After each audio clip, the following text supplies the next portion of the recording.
everyone, welcome to Mississippi Scoreboard Friday Night Live, presented by Performance Therapy. I'm your host, TJ Werre. We are broadcasting live from the Mississippi Scoreboard Studios.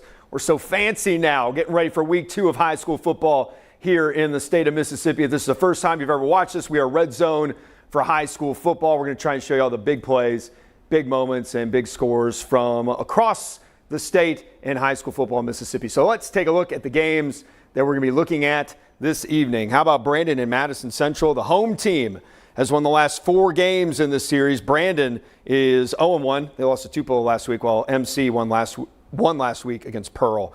We got Starkville and West Point. Starkville is fresh off a 111 combined point shootout victory with Oak Grove, while West Point beat Louisville 9-7 last week. Tupelo versus Christian Presbyterian Academy, the defending champs in 7A Mississippi football, rolled Brandon last week. Now they're trying to roll in Nashville against a CPA team that has won back-to-back state championships in Tennessee. We've got Oak Grove and Germantown. Oak Grove's high-powered offense on the road for a second straight week. This is Germantown's home opener. Then we have Petal and Ocean Springs. Both teams are 1-0. This is their first meeting since 2014. We were going to do Oxford and South Panola having some feed issues. Let's do Warren Central and Pearl. Offense may be at a premium here. These two teams combined for 19 points in their opening week losses. Then we have MRA and Hartfield. We're adding that one in. Hartfield looking to get in the win column after a shocking loss to Columbia last week. MRA is 1-1. Leak Academy versus JA. Jackson Academy playing its home opener tonight. They lead the all-time series 9-1. And then Lamar School versus Jackson Prep. Jackson Prep looking to avoid falling to 0-3 for the first time since 1970. So before we get to the games, let's hear a word from our sponsor, Performance Therapy. Hello, my name's Taylor Wilson. I'm the physical therapist at the Crystal Springs location.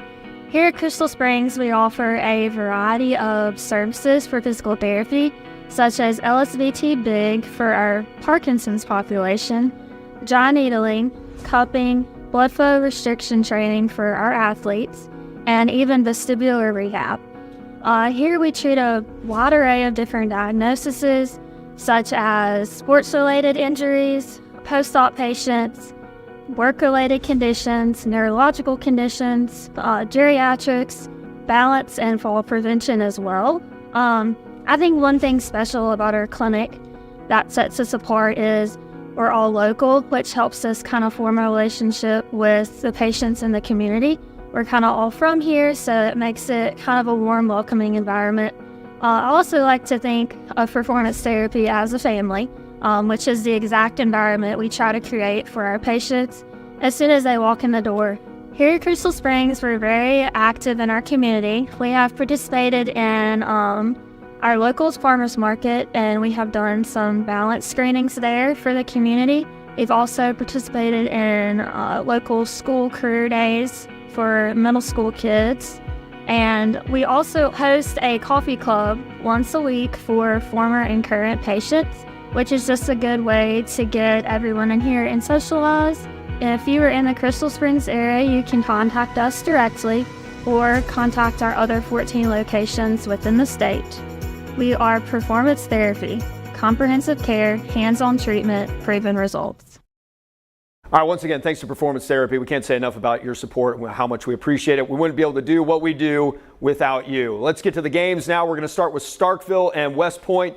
If you were with us last week, that crazy shootout with Oak Grove, Starkville won on the last play of the game to beat Oak Grove 57-54. Kingston Johnson, their junior quarterback, threw for 486 yards, 4 tutties, and then he also had 16 rushes for 92 yards and 2 more touchdowns. That is where we are starting tonight. Is gobbled up and Torrey Knox taken to the ground. Nice job by West Point. They decided to bring a little heat there. They actually brought a linebacker up, and nice job by their defensive front. We're going to say loses a couple of yards. If you look there, it looks like the ball's on about the 17-yard line, 2nd and 12. Johnson. Oh, did we have any hands? Yeah, there it is. I thought you might see something. You had a DB on the outside, Craig, trying to cover 2 guys right there. It looked like he just grabbed the jersey. Yeah, it could be a face mask or a hold. Can't see here, but it's definitely against the scoreboard or press box. That too, wherever we're at. White going to give to Johnson. Johnson breaks a couple of tackles, and he's going to be down right at the goal line, just shy of pay dirt, as Mavericks now will face 3rd and goal from about a foot. Down to the 1-yard line. Well, junior linebacker LaMarcus Anderson shot through, thought he may have a shot at tackle in the backfield, but couldn't make the tackle. Power formation for the Mavericks. White, a little stutter step, and he will take it in for the score. So Germantown makes it look easy. In their first offensive series, they take the opening kick from about the 36-yard line. Now being chased, looking. Now going to throw out of the back of the end zone. Now we've got a penalty. That's going to be a late hit out of bounds. Looks like on Houghton. All right, so Germantown is going to get on the board first against Oak Grove. King White running it in. This is the first ever meeting between Oak Grove and Germantown. Germantown 6-7. It's 7-0 over the Warriors. We're back now with the PAT is good. We're back at Starkville and West Point and Warren Central and Pearl about to get underway. And then Ocean Springs and Petal. We've got some action there. Well, looking back over at the sideline, let's see what we can get to first. Everybody's kind of looking at the sideline right now. Let's see who goes first, and we'll jump in between. There goes Brandon and Madison Central. Brandon without Tyson Robinson, their star running back, 4-star player in the class of 2027. He's got a hamstring. He's going to be out for a little bit. They're obviously going to miss him. They had a rough week against Tupelo last week.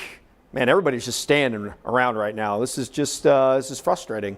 Someone do something. That's all we can ask for. Starkville's going backwards. There's a penalty.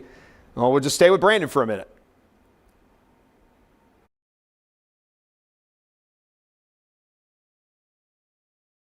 Here he goes. Bowles off and running across the 40. He's going to make a man miss down to the 35. First down, Bulldogs, a pickup of 27. Kind of a post route, but then he stopped right there. Found he sat down in that zone right in the middle there and looked at pass in and got about 5 yards headed upfield and was able to reverse course, make a few guys miss to get advance the pass up to about the 35, 36-yard line. This is the offense we wanted to see last week. Methodically moving. Slayton Shack going to hand the football off. Coming near side is Preston Ash. Fire it downfield. He's got hole in it. He cannot hold on to it. Oh, Sam, if he'd have just got his fingers just a little bit more extended, he's in the end zone. Guys, that's a play in usually. He was wide open. Give or take.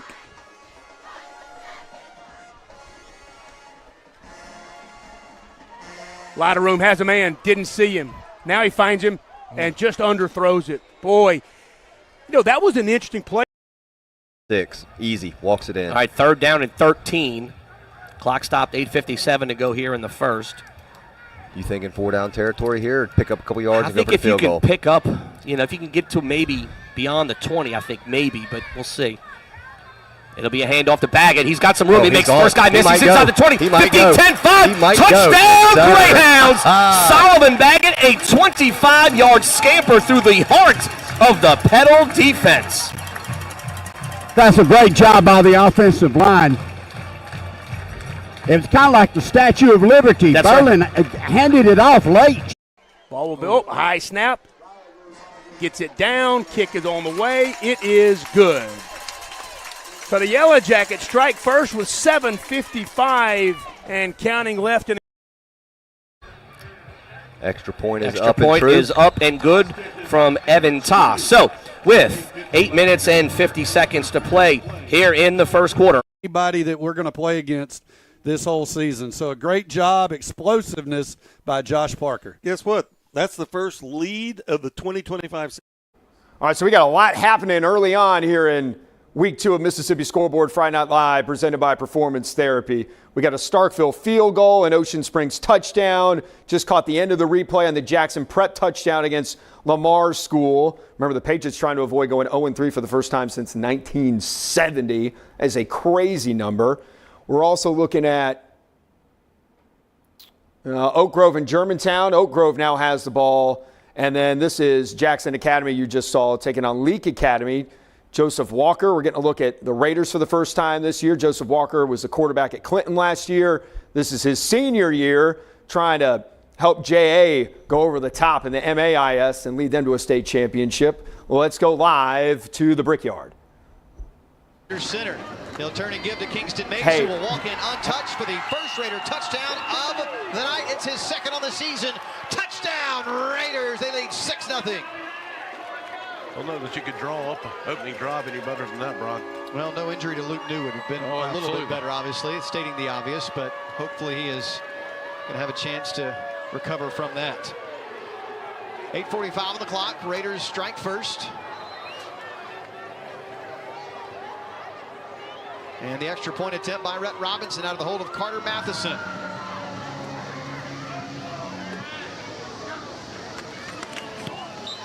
It's up, and it is good. Kirkland Hudson with the snap, by the way. And young men can let their egos get the better of them. And so the fact that these two guys are able to come in and both do a job and both do it exceptionally well.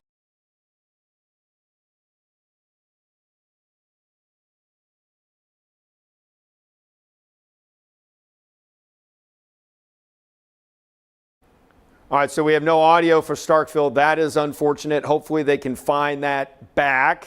Meanwhile, Warren Central driving on Pearl early in the first quarter. Actually, it ain't early anymore. There's about 4 minutes left in that first quarter. 0-0 game. Remember, both teams struggled to score last week.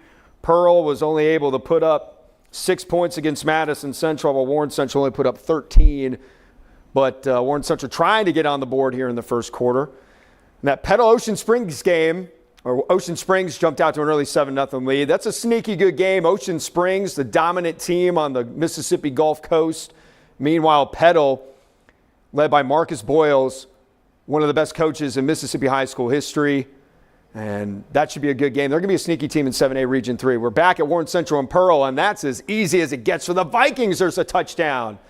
So Warren Central is on the board first against the Pearl Pirates. 6-0 there on the touchdown pass from Noah Morgan. We will await the PAT there. Looking around now, I'm hesitant to stop talking here. You want to go back and check Starkville really quick? Let's give it a whirl.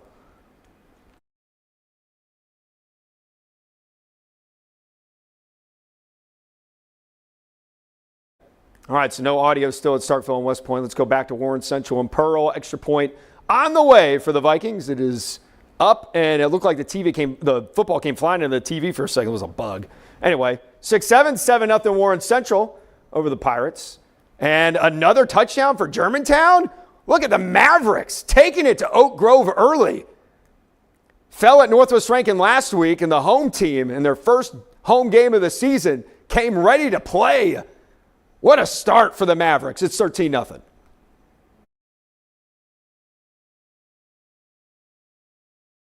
Wesley first quarter. So it'll be Nate Musey on once again as the Mavericks look to add the PAT. And just like that, Germantown is throwing haymakers. And we are only 6 minutes here into the first quarter as they have already opened up. Somebody to come open, just never did and tucked it too late. Run play by Madison Central as they start this drive by Mikael Hogue. He wears number 1. He's going to pick up maybe where they're going to give him 2 on the play. It'll be second down and 8 ball sits at the Madison Central 42-yard line. If you're just joining us, Madison Central, if you're on the radio. And remember, you can pick us up on the radio on 106.3 FM in Jackson, 1400 AM. You can also take the stream with you, audio only, WJQXTheFan.com. And we're at BrandonBulldogs.live on the television. Drops to throw. Pump fakes going down the field. Looking for a man. That ball is up and incomplete as he had a receiver down, but a nice job by Trey McQueen, who came over and put the thump on number 22 for Madison Central, the intended receiver, Elijah Dampier. Yeah, I was going to see if McQueen was going to decide to either make a play, a break for the ball, or just wait and see if the receiver is actually in a position to try to make the catch and dislodge the receiver from the football. But McQueen in position to make a pretty good play here. Hogue comes to the ball game tonight with 54 yards rushing, had a touchdown, but he also had a fumble last week against Pearl. But it was Mikael Stevens who was the leading rusher for Madison Central offense, 97 yards and a touchdown rush. 3rd down and 7 Dropping to throw is Smith. Rolls near side looking. Good coverage. Now flag comes in. That's going to be holding. Going to throw towards the sideline. That will probably be declined, you would think, on a third down play here. I believe so. So the ball sits on the, I think you mentioned the 42-yard line. Third and about 7 here. Good coverage in the back end by the Bulldogs. Really had nowhere to throw the football, so I had to kind of throw it short. But the hold of the penalty is going to bring up 4th down, and definitely declined by Coach Pogue. And Bulldogs, good defensive stand, going to try to get this ball back. Chris, that was more of a secondary, sack, so to speak, without it being a sack. Yeah, and I don't know if you call that. He actually made the catch, and then he drops it on purpose. I don't know if you call that. Try to save some of the yardage in that sense. So, nevertheless, it's going to be a punt back to Brandon. Should get decent field position. McQueen stands back at the 25-yard line. 4:11 to go. First quarter action. Low snap, picks it up. High driving kick. McQueen calls for the fair catch, and he's going to catch it at the 26-yard line. That'll be 1st down and 10. We're at the 4:04 mark. All right, we have MRA in Hartfield now. It is 8-0 MRA Patriots on the road at Hartfield. Tupelo and Christian Presbyterian Academy in Nashville. They're in a weather delay right now, so that is why we have not gotten to them. Hartfield is going to have I think they just had a first down. Looks like it might be a 2nd down and 14. We got something happening at Starkville and West Point. West Point with a long run down the field. Hopefully the audio sticks around as well. And then Pearl backed up against its own end zone inside their own 10. The Warren Central defense trying to get that ball back. Up 7-0. Carry it about 12 yards up to the Pirate 18-yard line. Yeah, that would have been a huge run if we didn't have that flag on the last play. That would have been an easy first down for Mr. Parks there. And so back behind the chains, we got to work a little extra hard trying to get this first down. It'll be 3rd down. Is it 3rd or 2nd? I thought it was a repeating of 2nd. We'll hand off this time. Going to go to Corey Howard, who would venture his way into the backfield. Again, Corey Howard went 80 yards for the lone Pirate touchdown. That was indeed 3rd down. It was my miscalculation. Yeah, that penalty was a dead ball foul after the down. So Thank you, Mr. Roy Harper. The professor right there on top of it, so that's why we did not repeat the down. A dead ball penalty, and it will be another Christopher Barahona punt.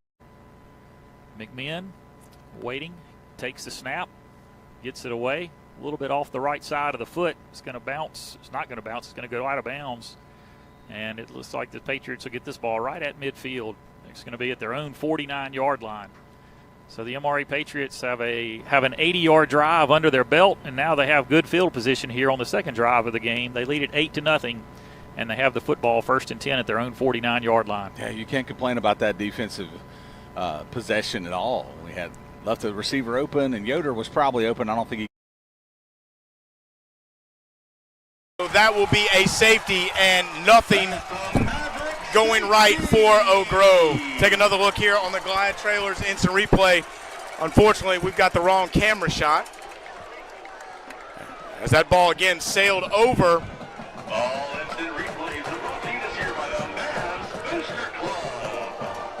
Yeah, Miller never had a chance to go up that and get that one. Inside the 20, inside the 10, and pushed out of bounds at about the 5-yard line. So Lanny Waltman, a little trickeration there, Jeff. They set it up perfectly. He throws a beautiful ball, and the cornerback completely bit on that. Yeah, now our offensive coordinator told me tonight, he said, we got a little wrinkle, Brother Sam, look for it. Yeah. And he said, I don't know when we're going to do it and who's going to be the running back, but guys, there it was.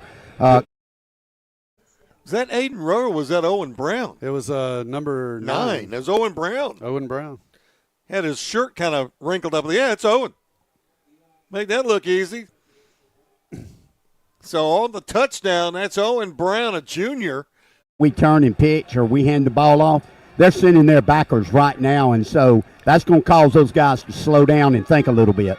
Handoff to Waltman on the right side this time, and he's going to be pushed out of bounds. Ooh, rode him down late, but I guess contact was initiated in bounds. So they'll give Lanny about 3, 2. They're spotted at the 10, so we'll call it 2nd down and 8. Clock stopped 6:27 as he was pushed out of bounds. You know, but this could be one of those things. You know, we talk pre away from Harrington is going to come up with the recovery. Right there. Keeper by Chalmers up the middle. He's inside the 5. Keep going, boy. Fighting Hold forward. On to the ball. Hold on to that football. He's there we go. Stopped, but he's going to be about a yard. About 7 yards on that one, huh? It's going to be a 3rd and one and a half-ish.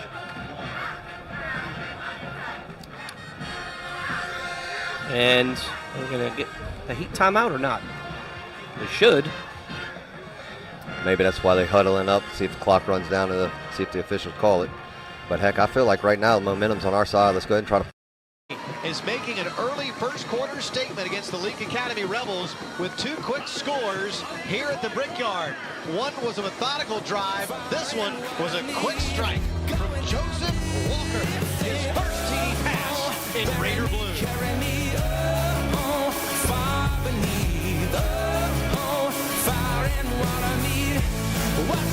He's got the room, and he's off and running. And the biggest run of the night, that's going to be a pickup of right at 10 yards for Mikael Hogue, and that should be the first down of the night for Madison Central. Actually, they're going to say he's about a yard short. I'm going to go ahead and give that should be a first down. The 1 yard line. Here we go. Let's punch it in. Got Berglund hands it to Baggett. Charges forward. He's going to be stopped short and thrown down.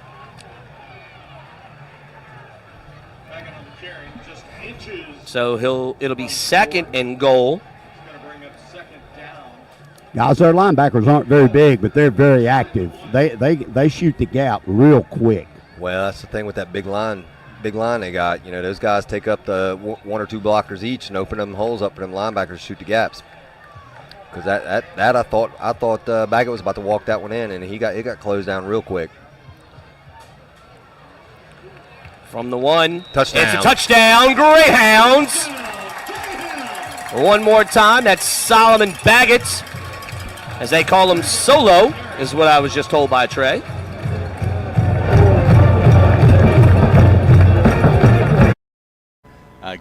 That touchdown. Defender, and he rumbles for a positive gain. What a heads-up play by the senior quarterback. Going to rumble all the way down to about the 26-yard line, and it went from 3rd and 6 to about 4th and 2.5. Yeah, busted play from the beginning. Good awareness by Nash getting outside. And that's all right. PAT no good at Ocean Springs, but the Greyhounds still lead 13-0 over the Petal Panthers. Brandon and Madison Central still scoreless as we reach the end of the first quarter. West Point's PAT against Starkville was good. It's 7-3 West Point. And in MRA and Hartfield, it looks like MRA is on the move inside the Hartfield 10 with about 2 minutes and 20 seconds left in the first quarter. Let's go to Hartfield for the Patriots and the Hawks. And several other guys to his left. He takes a snap. He's running right behind him to the left, and he's into the end zone for the touchdown. Colson O'Kane with the touchdown. The MRA Patriot offense is just in a groove right now. A groove we haven't really seen before. No, 14-0, 2:04 to play in the Kiefer's first quarter, and Wade Hansford comes out to try to make it a 15-point lead late in the Kiefer's first quarter. The winning smile touchdown to the board. The thing we hadn't really had yet is an explosive play. That's right. We talk about the Watkins Construction and Roofing explosive plays a lot, but we haven't had them so far. We've just been grinding it out. So the winning smile touchdown is on the board. The Ely's extra point is up and through, and the MRA Patriots have a 15-0 lead with 2:04 to play in the first quarter. We'll be back after this 30-second break. You're listening to MRA Football on the Zone 105.9.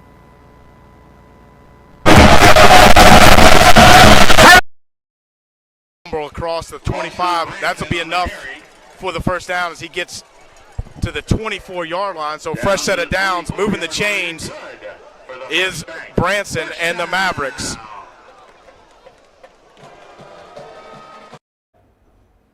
All right, it's double box time, baby. The performance therapy double box. We've got we have Oak Grove and Germantown. We have Warren, Central, and Pearl. We are listening to Germantown, right? We were listening to Germantown up 16-0, just had the safety on the bad snap on the punt, trying to pile on the Warriors early. To Johnson around the right side. Nye Johnson He'll be close to another Mavericks first down. Takes that one. carries down to the Caught, and that's going to be a touchdown. Jude Hayden Whoa. right down the seam and play action. Everybody bid on it. All the linebackers came rushing to the line of scrimmage, and Esri with another big play. As you see Parker in motion, and Esri right on the numbers. And that's pretty fast running by Jude right there. Tell you, Esri now with a 71-yard touchdown strike and a 70-yard strike. All the way across the 5, down at the 3-yard line. So first and goal now for Germantown. first down, goal to go. So back in that heavy power formation. Direct snap to White. He'll follow the 3 blockers pressing forward and finally going to be brought down about just inside the 1-yard line, about a foot from the goal line. Second down. Right now, just Warriors have no answer for the run game of the Mavericks. They're going to line up in the same heavy formation. And same exact play. White will walk into the end zone through the C gap, untouched, as Germantown adds 6 more to make it 22-0, and we are still here in the first.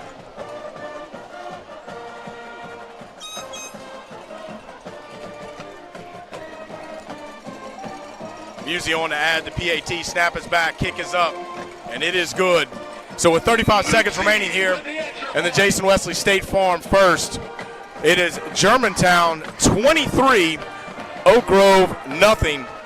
And I've said it once. Sladen Shack going to hand the ball off to CJ4. He's going to come near side. He's going to pick up about a yard on the play. It'll be second down as the Bulldogs work deep within their own territory. Going from left to right, the hole open and the hole closed.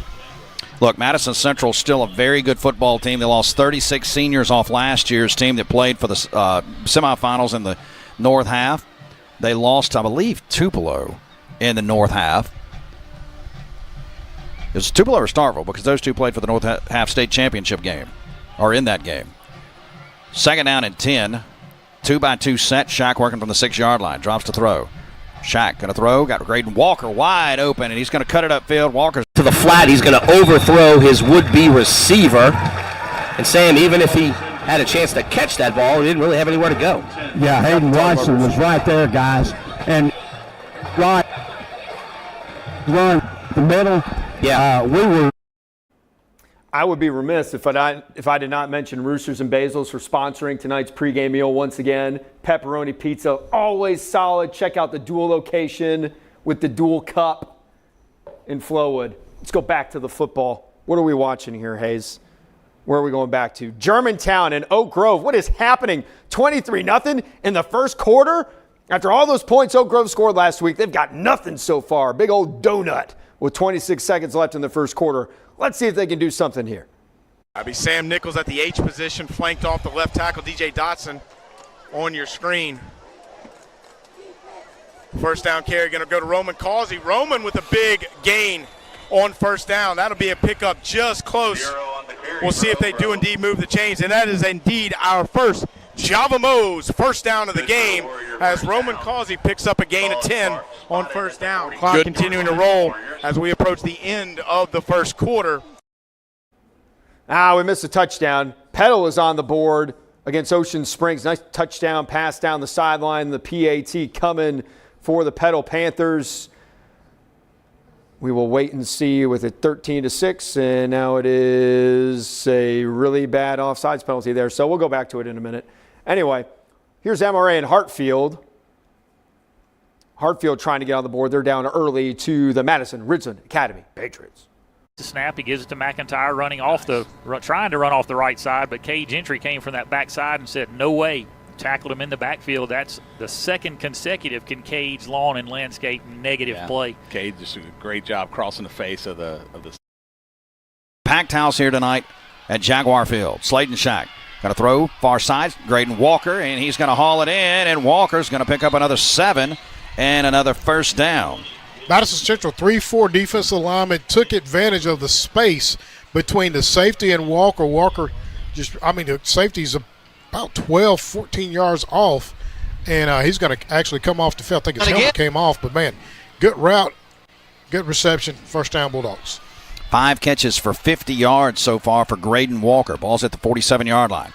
Shack drops, going to throw swing pass. Preston Ashley is going to catch the ball, and he's going to be hit and dropped for a loss on the play. Yeah, he had to try to beat 2 guys out to the out. 12 plays right now.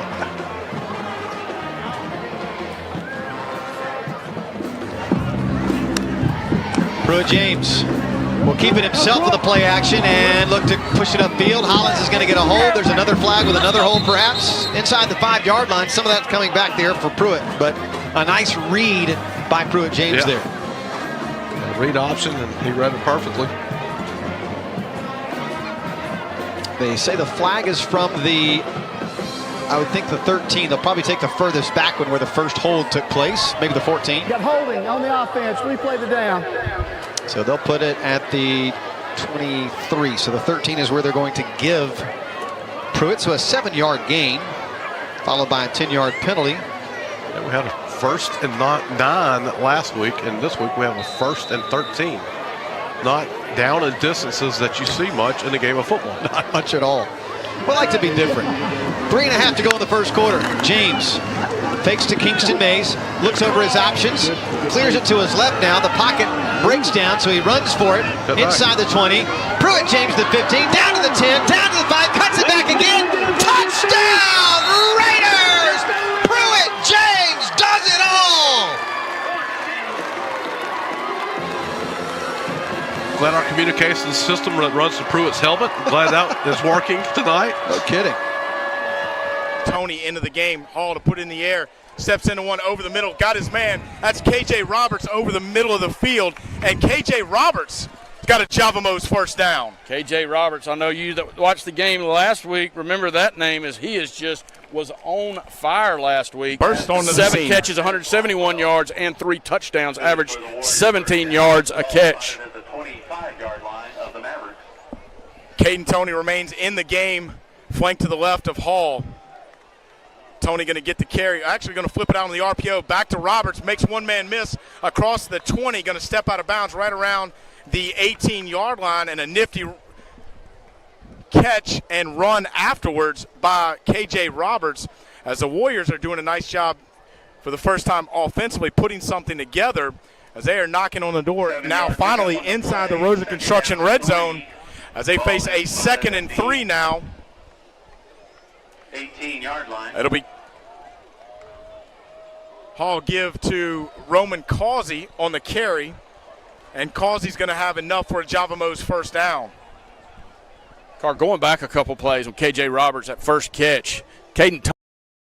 Here comes Morgan again, scampering to the near side, and Dash Morgan showing you he doesn't just have a good arm, but those legs are dangerous when you let him find space. Yeah, unfortunately, Mr. McGriff there just overcommitted, didn't slow down and break down the tackle. Hall gives it again to Causey. Nowhere for Causey to go, and that's good pursuit from the backside. And run right back into the end zone. Nice job by Taryn Green, a linebacker that dropped back into the pattern, tried to find Will Bezot out to the right side. Green read it like a book, and it's an easy pick 6 for the Hartfield Hawks. Yeah, Stockett never saw him as he just kept dropping, and then he watched Stockett's eyes, and as we ran the comeback, he was like, nope, not again.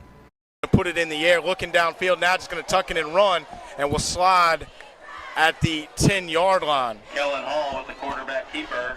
And Lance, looked like if Hall cuts that back inside, maybe could have picked up a few more yards, but elected to play it safe and go down after a gain of about 1. Yeah, it looked a lot more of a gain than it did, just because he ran east-west more than north-south. But it's going to bring up a 3rd and 10. Warriors have got to convert this, if not the first down, get a touchdown here. Want to thank Nick Cummings for watching tonight. Old Nick, Mr. Reliable, saw the team off today in the parking lot at Temple with his cowbell. Leading the charge out there. And we've got a false start I believe that was the left guard for Oak Grove. Go right up the middle, and he still got it, and he's still running. And he crosses midfield. He crosses the 30, crosses the 20, and it will be another Warren Central Viking touchdown. Cole Patrick, I don't know if I've seen that one in quite some time. It was 3rd and 1, and it was a QB keeper right up the middle, but he followed the big center, and he never went down. Yeah, he just kind of rolled over the top of him. We put our heads down and weren't keeping our eye on the ball. And he just split the defenders and went and scored. 67 yards on the quarterback keeper just to pick up the first down. What a swing. 67 yards, Nash Morgan to the house, and that drive was all about the legs of the senior quarterback, Nash Morgan. Pending the extra point that is up, and it is good. Wow. 7:08 remaining here in the second quarter. It's all Vikings, 14-0. Residential or commercial? Really in no man's land here and down by 23 in the second. If you don't get the first down, it's just like a punt. Hall to put in the air, feeling a little pressure. Now he's going to find he's in and out of the hands of his intended receiver as Hall was looking for Jared Millsap, but that'll be a turnover on downs as the Mavericks bend, but they don't break. And Oak Grove will turn it over on downs, and Germantown will get the football back. Yeah, good coverage there by the Mavericks. That was number 15. Can't see that name on my call sheet. It's getting 24-yard line. Here we go right here. Let's make a statement right here, guys. Guys up front, make a block, execute, and let's see what we can do. Trips to the right. Berglund sends a man in motion. He will hand it off to Whitehead. He cuts back. He's still on his feet inside the 20. Boy, he is just shifty as can be. We know that. And he's going to be down to the 15-yard line, and that'll be the final play of an entertaining first quarter of action after 12 minutes. And flags are flying, so we're going to keep it right here, and we'll figure out. Sam, you see any of the extracurriculars down there? That may be talking about somebody. Oh, yeah.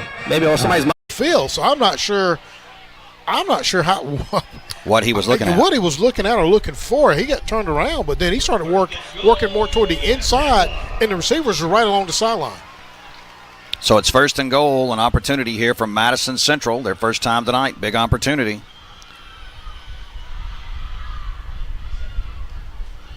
Going to hand the football off, and the quarterback, nope, he's going to keep it. He's going to walk in, and the Jaguars are going to have a touchdown. That's going to be a 9-yard run by Tripp Smith, and that's the game's first score. Pretty much a good job of selling everybody on the fake. And I tell you what, Wells and Patrick and Travion Washington didn't bid on it. It looked like it was going to be a handoff to the running back. He kept it himself, rolled to the right side, and nothing but space there to get it to the end zone. Point after attempt coming up.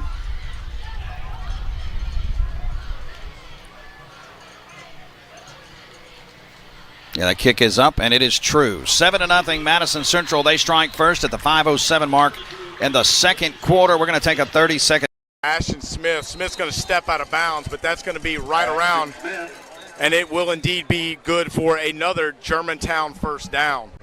So the Warriors continue to have no answer for the Mavericks offense thus far through just over a quarter of play. Mavericks working on that perimeter car. Just no run support for Oak Grove coming up. One more time. I think he left from the 24, 26. Yeah.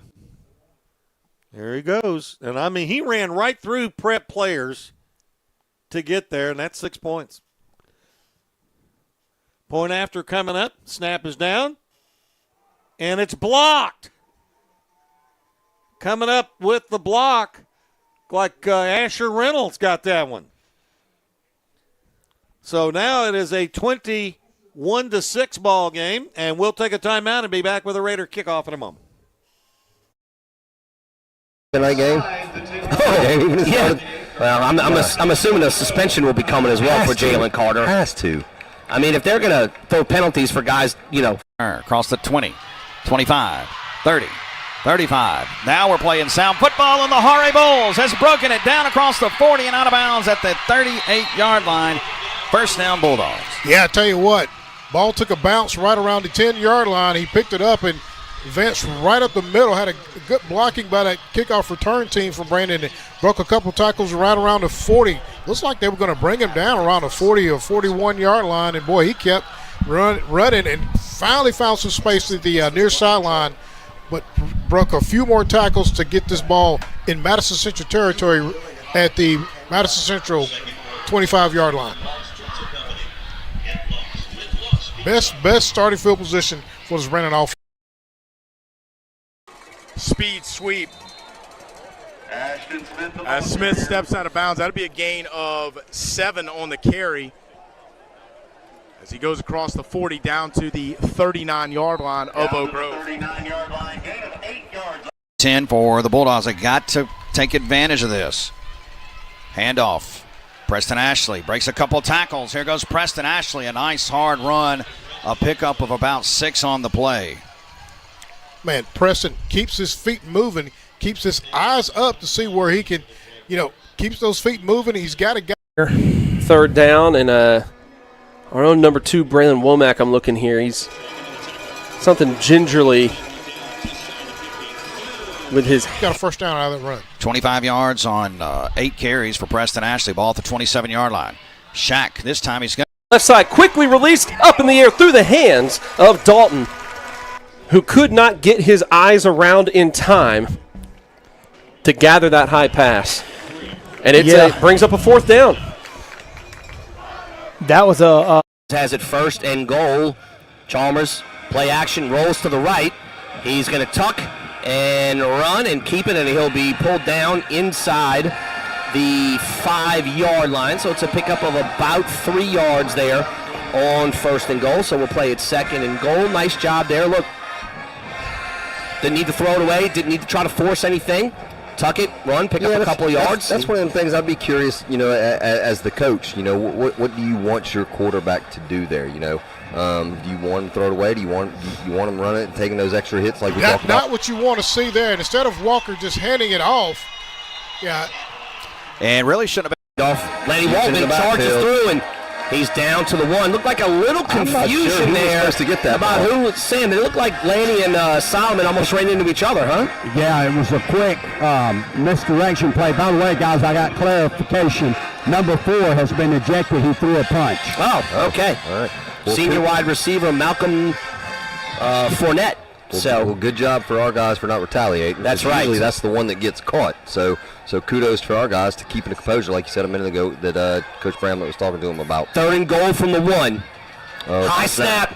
And that throws the timing off. And did Lanny lose the football? He fumbled, guys. Lanny fumbled the football into the end zone. Touchdown. Well, the officials are they raising touchdown hints? Touchdown safety. Who's got it? Sam, it looked like Raymond Johnson. Johnson fell on the guys. It was high snap. And then he hit Lanny on the shoulder pads. Lanny never got it. It fell in front. Again to Johnson and right through the heart of the defense as Johnson finally brought down at the 2nd level by Aiden Howard, but not before another. Smith, and you got to give Aiden Rowe a lot of credit out on the edge as a receiver. He continued to block downfield, and that's what freed Wade up after he picked up the first 30 of that. He is so fast. You can see. Look at, there it is. It's kind of blurry on the outside, but it was Aiden Rowe. As King White on the carry, he'll pick up a pair as he is now have the Mavericks inside the. We're doing all right. So now Coach Bull's coming out, obviously with some questions going, wanting to know what's going on down there. Just trying to be prepared to stop the run game by Madison Central, but definitely got to watch the football. Turns, hands the ball off on 1st down and 10. This time Bulldogs going to get to him. That's going to be Stevens. That's his 4th carry of the ball game. Give to Johnson on the counter. He'll go around the right side following the blocks of his left tackle pulling, and he'll pick up maybe about a yard, but that'll bring up, we'll call it 3rd and 8 now for Germantown. Number 99, Brian Balaam on the tackle from the backside, number 99. Johnson's going to get a breather. Branson will step in to spell him.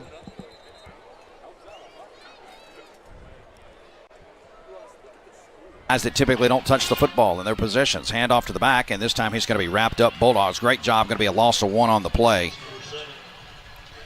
I think Cam Williams and Eli Moore are going to get there to make the stop. But defense. Stack the box and getting more guys in there. Jack in the shotgun, going to keep it, and he's going to have the first down on a 2nd and 3rd effort by the senior quarterback. And the captain set sail all the way down to the Warren Central 29-yard line, and his helmet came off. 5. And it looks like Coach Mitchell recognizing that burns the 2nd Pine Belt 4. Here at the stadium, drops to throw, looking. Quarterback still looking. Quarterback finally hit, and he's going to be dropped. He'll actually go forward. Line, touchdown, Raiders! Kingston Mays into the end zone for the 2nd time tonight. 3rd time this season, Raiders 26, Leake Academy nothing. Yeah, and Bron, it goes down as a 20-yard touchdown run. I don't think Kingston had a fingernail laid on him until about the 6-yard line. PAT after 20 minutes at Ocean Springs was good. 20-7 Ocean Springs over Petal. West Point has a 14-3 lead on Starkville. We're waiting for Germantown and Oak Grove to come out of a timeout as the PAT is good at Jackson Academy and Leake Academy. So that makes it 21-0, right? 27. They have not updated the tally. Okay, 27-0 Jackson Academy. I don't know what's going on with Starkville and Oak Grove. All those points last week, they must have just spent them all or something. Just 3 points for the Yellow Jackets, Starkville against West Point.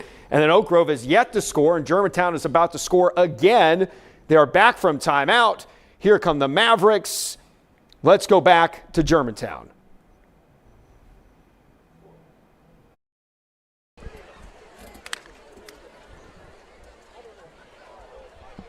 So make it 3rd and 13 now. Dead ball. False start against the Mavericks. 5-yard penalty. Replay. 3rd down.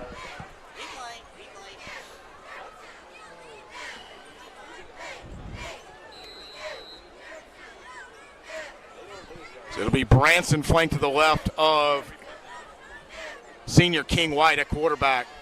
White going to put it in the air. He's found his intended receiver, Keyshawn Coleman, who goes up and high points the football, and that's going to be right close to a 1st down. Yeah, he got the 1st down card, got 1 foot in. To Keyshawn Coleman. McMinn, booming punt. Fair caught at the 45 by Bizot. Far sideline, really good pitch and catch there from King White Coleman. going to take it himself again in that power formation. Touchdown, Germantown. Just making it look easy. As it is now 29-0. It's a stat sheet. Sladen Shack at the 50-yard line. He's got 1:09 to work with. Drops to throw. Shack, plenty of time. Going to swing the outlet pass to CJ4. He's going to rip a tackle. Now he's going to drop the football. He's going to ball still loose. And now it's going to be a loss of 7 on the play. So, I mean, we're talking about literally. That's the 5th time the Bulldogs have put the ball on the turf. We got an injured Madison. Commercial. Okay. So we're back at West Point. We're on top of everything except the West Point touchdowns, apparently. It's 21-3 West Point. They just scored. I don't know which one is more surprising. Oak Grove and Germantown or West Point and Starkville? This is insanity. Is that 30-0 Germantown? What is going on right now? Unbelievable. 111 points combined between the two, and it's 3 combined tonight. Back at Ocean Springs and Petal. Petal, that's going nowhere. That's just too easy. Big TFL there for the Ocean Springs defense. Meanwhile, we got MRA and Hartfield. It's still 15-7 MRA. Let's hang out here with the Patriots and the Hawks. I'll be anxious to see what Herbert dials up right here. Will he stick to the ground? It is 3rd down. Try to run a little quick hitch route here. We got defensive. Page hooks up with Wilcox for a 72-yard touchdown, and the Rebels are. He gets across the 45, slides down, trying to stay inbounds. And that is a great bounce to the outside by the former Hawk. Yeah, I mean, he just bounced that outside and just basically beat him with his feet. They looked like we had the angle on him there, and he was just faster than we were to the outside and got the first down. So the chains will move once again for MRA. And one thing that, we talk about how efficient they've been or how effective they've been running the ball, Jarrett. But one thing I think is super interesting is that they really have been. There's a hold right there. Yeah, the flags will come. So Kincaid's Fine Clothing flag will be thrown there. But Jared, I think it's very interesting. MRA is not just, they're running the ball well and all that. But one thing that's fascinating to me is how patient the runs are. Like very rare. The Jackson Jenkins bouncing it to the outside was a rare thing. For the most part, the running backs have gotten the ball. You pointed it out. Oak Grove 30-0 right before the half. Now they're going to almost block that punt. I don't know how he got that off, but I'm glad he did. Ball's going to take a bulldog bounce inside the 15 down to about the 11-yard line. Chris will grab Lance Pogue after the halftime, and he'll also catch up about middle of the halftime. We'll catch up with Dr. Cody Killen, principal. That'll be on the live stream. On the radio, you'll have the SEC update by Jason Crowder and the team at French Camp Academy. Yeah, I think we're just going to look back this first half. I mean, we've been right there. Jake, we're open down. I mean, we've been open downfield. We've made some great catches, and we just cannot seem to extend these drives or finish off these drives. Yeah, I can tell you right now, just looking at the quick stats, Madison Central is just right over 100 yards of total offense, and Brandon is going to push close to 200. Second now and 8. Empty backfield again for Stockett. Looking to the left, pressure coming. Heaves it off to the left to a wide open. Is that Bezot over there? No, that's number 4, so that is Holt Adams. That's on us. It's first down for them. It's going to take a big pedal hop. Get away from it. Get away from the football, Ian, and it'll roll dead at the 7-yard line. We will see what the penalty is. It's going to be a false start on pedal. Is what Michael Collins is signaling, and with that big roll, they're going to make them punt again. Absolutely. Yeah. Because that actually was a phenomenal punt. It was a really good kick. Return. Penn does at the 7. I think you say, hey, if you can do that again, then kudos to you, but otherwise we're going to make you do that again. They've lost that number 4 as a slot receiver for them, too. So they've got a big weapon gone. With the bounce right there, that was almost a 50-yard punt, pinning us at the 7. So this Mavericks get back to the line of scrimmage. King White goes right back to Johnson. Same play. He hops over the line, quickly wrapped up. Matt McDaniel with a recommended collision. Big hit right there. Met him in the hole. Walker fakes to Beasley. Looks over his options, has all kinds of time. Points down the middle of the field. Has a man down there. And into the corner it goes, but in. Play fake to Branson. Now White looking deep. He's got a man, Coleman. And there's the pass interference. Take a look at it here on the Goliath trailer replay. I thought he got there in time. Yeah, I don't agree with that one. Inadvertent flag waved off. And indeed, waved off. And they agreed with both of you. A handoff that, for the first time, really goes nowhere to Beasley. It may have actually lost the yard. A huge hit. That time it was Jamarcus Collins who rocked the running back on the wheel route, Xavier Jackson. Jackson thought he had a wide open lane. Nash Morgan led his man, and Jamarcus Collins said, no, sir. I felt that hit on this sideline. Xavier Jackson is still trying to figure out where he is as he's pulled off his helmet on the far side. What a perfect hit by the senior safety Collins. And had he not hit him, Cole, I believe Jackson scores. Oh, yeah. Inside the 10, inside the 5, dives for the goal line. Short at the 1-yard line. Yep, pressure's coming though. He slings it, overthrows his intended target. And that is fortunate once again. That was Will Jones, tight end. He was looking for. We had a little pressure there if you see the interior line, but they get a little. And now one by Joseph Walker. But it all starts with look at the huge pocket he has. Daylight. Yeah. Great downfield blocking by the receivers. Now can they cap it off? Eric Beasley, touchdown number 5 is a J.A. Raider as he runs. Empty backfield works out again. No. Okay, I thought at first that I was kind of shocked. It looked like the official in the middle of the field almost signaled it incomplete, and it confused me at first, and that's exactly what the call is. So he did not hang on to it, and it will be a third down. And this right here, huge play in the game. Could be big time. Empty backfield again for Stockett. He's looking to the sidelines. They're going to make some adjustments. Hartfield. And that's just a direct snap out of the Wildcat formation. Sam, he just right, 2 to his left. Stockett. We'll have to wait just a minute, because it looks like the Hawks have. So White on 4th and 1 takes it himself, fights forward, and with forward progress, he's going to have enough for a Germantown first down. Clock stops at 37 seconds. Germantown trying to hustle to the line.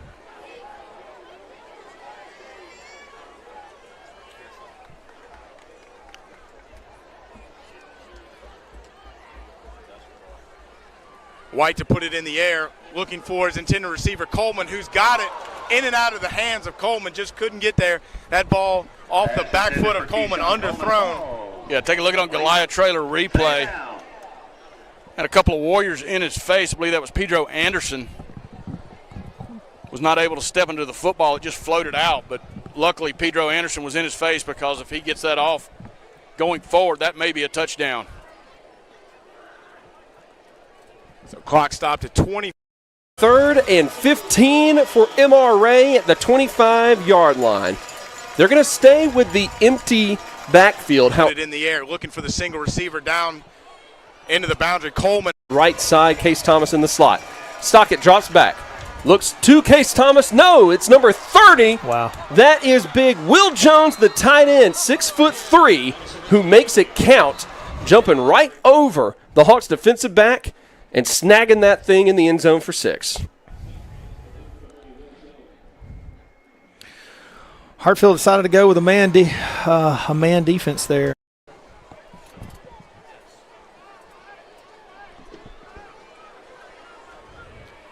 And some movement up front. The tight end for the Mavericks moved early. So we'll around a post inside, and that was just a straight release down the field. And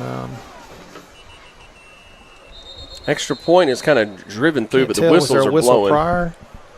Yep, sounds like it. Offsides on the defense. They're going to go for 2 here again. Yeah. So the Hawks are setting the Patriots up for the exact same situation they set them up for after the first touchdown, cutting the distance to the goal.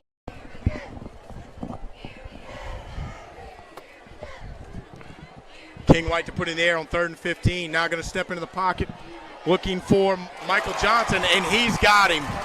Johnson just beat Draylon Warner on the post route. Nothing fancy there. White just steps into this one and launches it deep over the middle of the field as Johnson beat Warner by about 2 steps. It's just another one of those things we have got to eliminate mistakes. Taking a timeout. I still think they're going to go for. Noper was there. Great hit. We talked about that kid. AT to try to make it 37-0.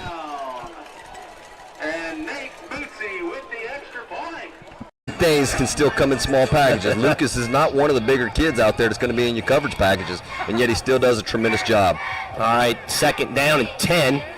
Belting the pass, and then another big hit there. Jacoby Bailey. Nice catch, though, to hold on to that football.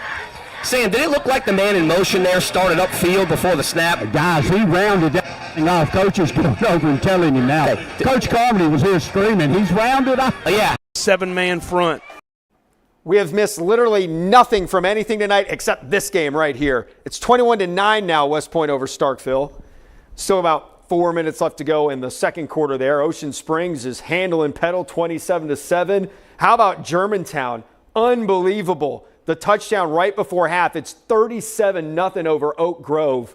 Man, cannot believe that score right now. Brandon and Madison Central are at halftime. It's 7-0 Madison Central in Madison Central. And MRA just went for 2 after a bunch of penalties on what was going to be an extra point. And no one has signaled anything. And I don't know if anybody's going to signal anything. It is no good. So 21-7 is the count. MRA over Hartfield with 2:23 to go in the second quarter. Ocean Springs and Petal not at halftime yet. Germantown about to be at halftime. Looks like we got a few more seconds left. Leake Academy and Jackson Academy not at halftime yet. Are they? Or are they just showing highlights down there? Yeah, we're live at Prep now. Prep and Lamar School. And that is another close play at the goal line. Nothing there. So let's go live to Prep and Lamar. Oh, man, 34-6, Jackson Prep over Lamar School. Lamar School coached by former Jackson Prep assistant coach Jacob Land. I think he was hoping for an upset tonight. Instead, Jackson Prep found itself. It is 35-6. The Patriots probably will not be falling to 0-3 for the first time since 1970 tonight. Let's go back to Starkville and West Point. We just had a touchdown again. Are you serious? We're missing everything. This is unbelievable. Oh, I give up. We've been doing so well except this one. Oh, we're going to get a replay. Here's a replay. Just busted through. Starkville and Oak Grove left the defense and offense both at home apparently because no one can get a stop and no one can really score. 27-9. Still a lot of time left in the second quarter. Now let's go now to Ocean Springs and Petal. Petal trying to get some points before the half.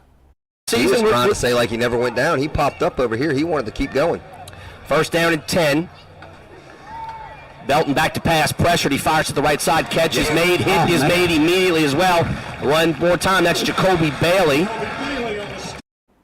PAT good at West Point. 28-9. West Point over Starkville. Starkville has won 5 in a row in this series, but that streak in danger tonight. Second down and 9.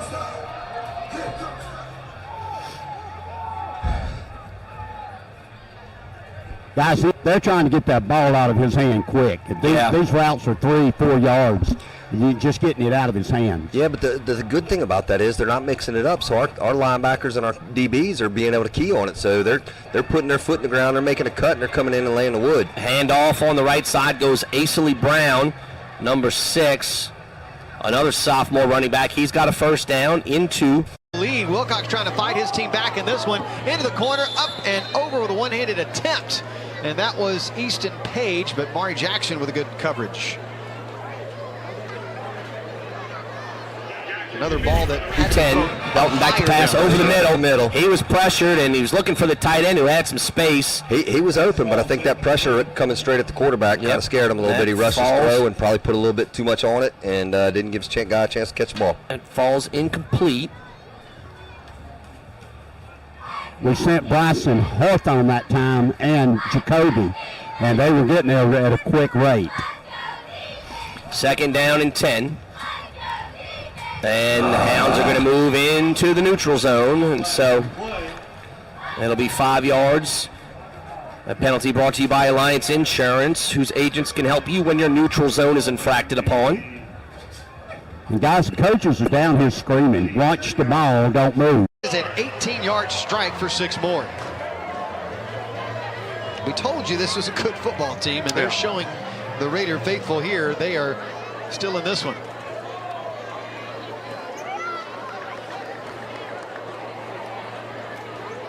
Do that right. Well, that quarterback is lifting his legs and leaning forward every play. Hand out of the hold of Page. Kick is up, and it's good. Tanner Walsworth, by the way, is the long snapper for that Leake Academy team. Another quick pass into the end zone that goes for 6 more for number 6. And the Rebels back to within a few scores of your Raiders. So fast. And they sniffed that out really quick. Good job by Make contact too early.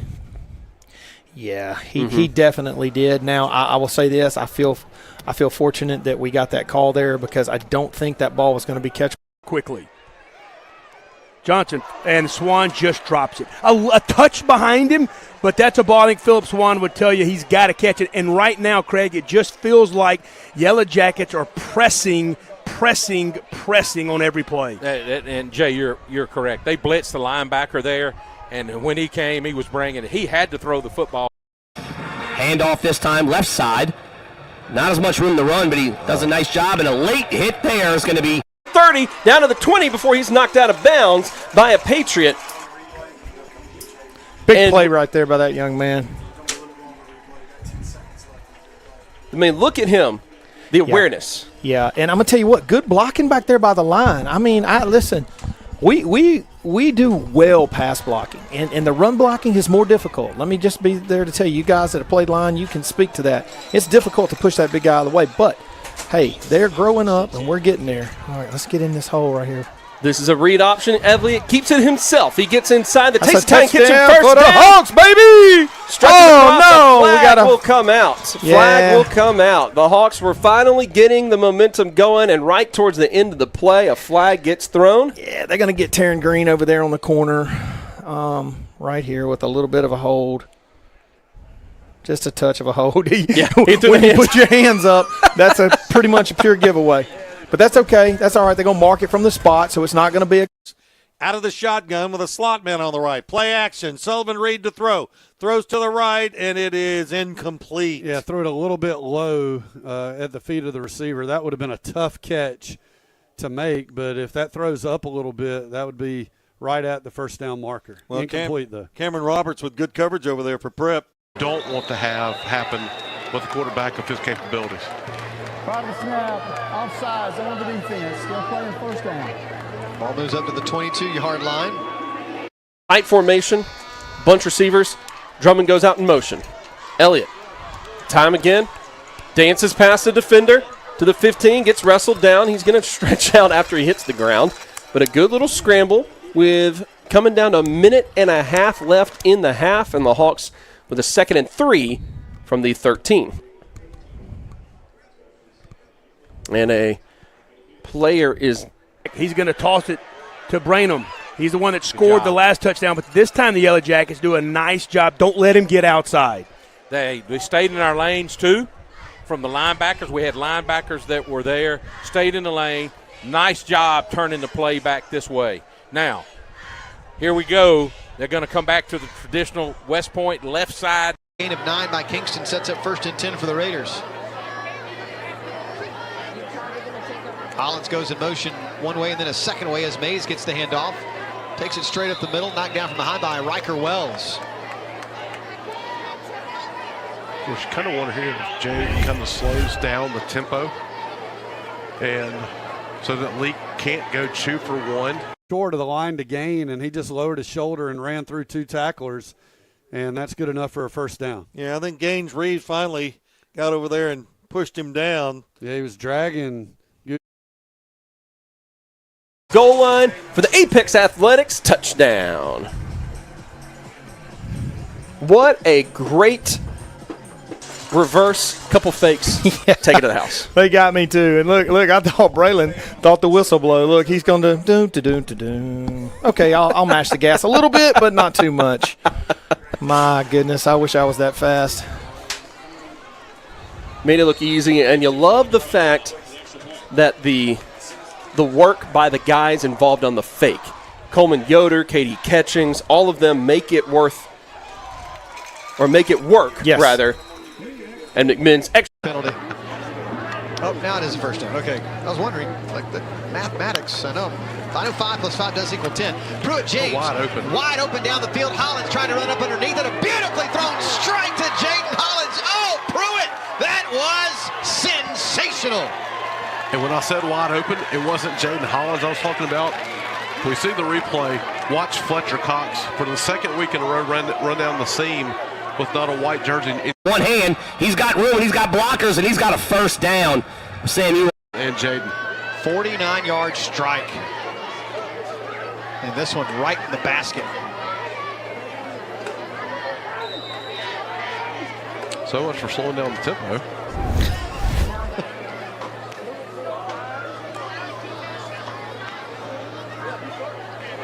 Trying the quick strike over to the. Goes over the middle. The pass is incomplete. He has got an arm, but he's a little inaccurate on those deep throws. Good first half there, Coach Lamp. And guys, 14 is his favorite target. Yeah. He locks on him. And he locks on him quick. Rick, look to rotate his safety over there to try to help with that guy. He was open there. He just overthrew him. I think it's one of those things that as this On second down, James will give to Kingston Mays, looking for the end zone for the third time, and he's in for another 6. Kingston Mays trying to take a page And off on the right side through the defense goes number 9 down inside the 5-yard line. Another big pedal first down. And you got Reed. Well, you know, talk about a drive. That's one of the best drives. Takes another timeout, and we will take it with them with 1:18 to go in the first half. Ocean Springs up 27-7, but Petal is threatening. Deserves a medal. In-play drive. So they will go for 2. Man in motion. They want to throw, and it is incomplete. And so we'll just keep it right here. 53 seconds to go. 35-12 here at the half. Hartfield football, yes, sir. The Hawks have it. The Hawks take possession inside of the Taste Red Zone. What a unbelievable moment. Unexpected. And the Hawks will hope to take advantage of a wild play. Let's see what happens. And right now, the Yellow Jackets just can't really. It was up high, and it looked like it hit Stockett in the elbow. Man, what a good fortune for us here. Okay, so we don't have to look. We don't have to take shots immediately here. We got a minute, 2 seconds. Do we have any timeouts? No. I can't see. No timeouts Okay. left for Hartfield. Okay. So that is the important thing, as they take over first down within the Taste Italian Kitchen red zone. Elliott's got Catchings, rolls out to his right side after the play fake. He's looking downfield, slings a short one to the sidelines to Tonka Green, and they're saying incomplete. Yeah, it's massive. I mean, think about the way we've been driving on them. They haven't really been able to stop us. They get that point. They get that touchdown right there. They take time off the clock. In their mind, they're probably thinking that might be the last points of the half, and go in, regroup, clean some things up, and come out and get the ball second half and make it a ball game. So the question is, what's Coach Bramlett going to want to try and do with minute 14 left on the clock? Good snap, good kick, and it is good. So with 1 minute and 14 seconds to. It is a long time. Out of the shotgun now. Twin receivers to the left. Play action. They just kind of lift it to the end zone. Incomplete. Incomplete. Good coverage. 55 seconds to go. Elliott drops back on first down. Steps up in the pocket.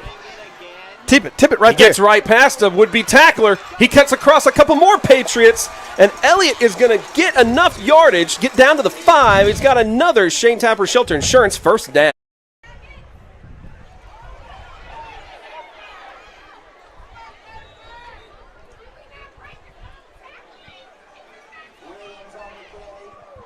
Did a good number on him. KD pushing. Stop short. He's going to be at about the 3. We got to get up on the line, guys. We got no timeouts. Coming down under 30. 25 seconds to go. Hawks will line it up quickly. Catching stays with Elliott in the backfield. Snap comes in low. Elliott will spike it. That will stop the clock with 19 to go.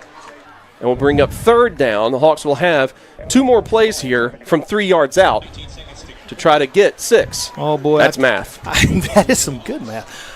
I'll tell you what, I don't know if gives to the deep back. That's Branham. Gets to the outside, breaks the tackle inside the 10. The clock will continue to roll. Yeah, why throw it when you can get 10 or 12? 31 seconds left as soon as they set ready for West in the playoffs last year. You remember is that? What, yeah, Seems like I remember that. Is actually what helped spur the Hawks along to victory. What we got here? MRA's timeout. Good. Image 22 seconds and counting. Lay on him a little bit if you're the Jackets. They do not have a timeout. Clock is at 15 and counting. Woodacre needs to spike it, and he does so. 7.2 left in the half. Really nice. Hey, that's pretty nicely done by West Point. Didn't panic, didn't rush. Woodacre gets up there. Defensive line credit getting in the backfield and putting pressure on the quarterback, making him rush his throw. Wade Smith behind Luke Essery. Play action to him. Luke wants to throw. Throws, has a man, and he steps out of bounds. That's Josh Parker. Well, if you watch this real carefully, watch the route that Parker runs. He's looking at White, wants to throw, caught, touchdown. Yellow Jackets just had absolutely no position. That was Kylan Boyd in coverage. Kylan Boyd was behind him, never got in front. It candidly was an easy throw and catch for West Point. It was, and technically the snap wasn't real great there, but give West Point credit again. They just made the play. You could see this going on and happening. The big, tall receiver, we just weren't in position to make the play, honestly. Well, and that's twice we've seen in the ball game where Yellow Jacket defenders never could fight through and get position to get in front of the receiver. And right now, PAT here, or you better have a very good play to get back up quick. 2 plays is most all you're getting out of 19 seconds. I'd expect maybe a rollout by Elliott. He's going to drop back. He's got time. Oh, pressure's coming. He gets out of there. He escapes. He's got some space. Get in there. Touchdown! The young man crosses the line, and the feet of Ethan Elliott are good for an Apex Athletics touchdown. We got a player down for MRA. I can't tell who it is. I'll tend to him. Let's check this replay once again. Wow.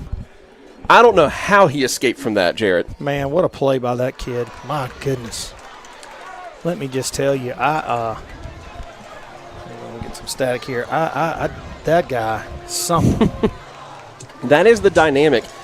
So in our pregame interview that I did with Coach Bowman, he and I talked a little bit about how that's an offensive dynamic that we haven't had since Cruz Garner graduated a few years ago. True. Right? That's Cruz true. Garner, who, of course, is now married and a father, which is... that guy could run it, couldn't he? But goodness, he could run it. But the other thing I'll say along with that is not just the legs, it was the heart.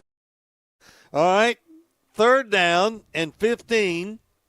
Essery play action. Nope, he hands it off to Wade Smith, and this time they smell it out, and he goes down. I think they're going to let the clock run out. No, we called timeout with 16 seconds. Drops to throw. Going to swing it out. That's almost picked off. Almost picked off. Yeah, that time he almost gave that one away. Of course, you had one receiver right, one on the left. Ashley, again, out of the backfield, looking at Ashley all the way. Great play by the safety for the Madison Central Jaguars. Almost come with the interception. Going to bring up 3rd down and 10. Ball still sitting at the 37-yard line. 3rd down and 10 for Slade. But yeah, I mean, what a gutsy play there. These last 2 drives by Ethan Elliott. I think he's showing you he's grown up. Shack drops to throw. Clean pocket, looking, going to throw. Control of the game like a quarterback's supposed to do it. And it'll open things up offensively. When the defense has to look out for the quarterback's legs, get in there. The quarterback's arm can make the difference. Extra point by McMinn is good. It is tied 21-21, and Jarrett Myers. See, they're going to send Jalen Trotter and Mikael Willis back to receive the kick. And it will hit and drop and roll. Good kick by Eli. Week in and week out, nobody does it better than Eli Adams. Well, it's down with 5 seconds left here in the first half. What a weapon he is, Eli Adams. And did you see where he got an award for community service? He does a lot of stuff in the community. And just a great kid. We had him on the pregame. 3rd one of the first half, and my man, Logan Carter, Coach Keith Carter's son, recovers the football. There's a flag down, guys. And way back in the backfield. Yeah, a great block by Lanny Waltman, though. He came out here and got illegal procedure hounds. Oh, my. And Jake Bramlett looking for an explanation. Were we not set? We did have, now let's be honest, we had some guys that looked confused moving around. So, oh man. Boy, what a break for Petal. Man. Guys, look, we're down by 2 scores. They get the ball coming out the second half. They've got a little momentum. They've moved the ball on us, kind of worn us down on defense. So, you know, anything can happen here. We need to make sure we find number 1, though, and block him. They have a new return man back for Petal. Another good snap. Another good kick. Another almost blocked punt. And that one is going to be hauled in by Brown. And he's going to be tackled. Nice job there by Brody Signs, right shy of midfield with 1.8 seconds to go. That was a great tackle, guys. It really was, Sam, because he had a lot more room on. Play action. Looking. Quarterback steps up, and he is going to be hit and dropped just a little bit. Travion Washington is going to get the sack. 3-yard loss. Yeah, Travion Washington is going to get the sack there. Good coverage on the back end. Quarterback, I think Smith had to step up in the pocket. Washington just playing a spy there. Got off a block. Got to. All right, we have reached halftime in most of these games. Brandon and Madison Central are starting the third quarter. Let's hear a word from our sponsor, Performance Therapy, with a little picture-in-picture from Brandon and Madison Central. Hey, I'm Jake Brock, the physical therapist and clinical director here at Performance Therapy in Petal. Here in Petal, we have both occupational therapy and physical therapy, but in the near future, we plan to add speech therapy as well. At this clinic, we offer both adult and pediatric therapy. With the adult therapy, we offer manual therapy with addition of vestibular therapy for people that are dizzy, that may have falls, or if you roll over in bed and you may have some dizziness going on. We also work with Parkinson's patients with a specialized program called LSVT Big. We're glad to be in the Petal area. We have a wonderful group of patients, future patients. We've been blessed with the opportunity to work in both the area with North Forest, Eatonville, Petal, North Hattiesburg, and some of southern Jones County. We offer individualized approaches where we work hands-on. You walk in, you can actually sit down and talk with us if you have a lot going on. We individualize all of our programs for each patient with the goal of meeting your goals and hopefully getting you back to your best self. If you're in the Petal or North Hattiesburg area, feel free to contact us directly at our clinic. If you're not in this area, then feel free to reach out to one of our 14 other clinics. We are performance therapy, comprehensive care, hands-on treatment, proven results. Between the 49 and 50-yard line. You want to hear a grown man football score? West Point, Starkville in North Mississippi. West Point 34, Starkville 9. Whoa. Well, I think it was West. Again, you know, we talked about this probably about a week or 2 weeks ago. Up North Mississippi, those teams, no matter the class, they're not afraid of each other. I think it was West Point eked out a win against Louisville, but it was only a 9-7 ball game. First down and 10, Bulldogs at the 50-yard line. Slayton Shack going to hand it off. C4, stretch play, far side, across the 45, down to the 40. C4 down to the 35-yard line. That's a pickup of 15 and a first down. Good blocking on the edge. The left side, Aiden Newell and company on the left side of the Bulldog offensive line. Receivers, Cam Oscar, maybe Mitchell Harrington. Can't see the end there. Good blocking on the edge. Ball's at the 33-yard line. Shack, again, going to give it to C4. C4 is going to move left, going to move forward. He's going to make a move, and he's going to pick up another 7 on the play. Yeah, and Jake, again, we're able to run the football effectively. Can we now hold on to the football, extend and sustain this drive, get into the red zone, mix it up a little bit, but hold on to the football?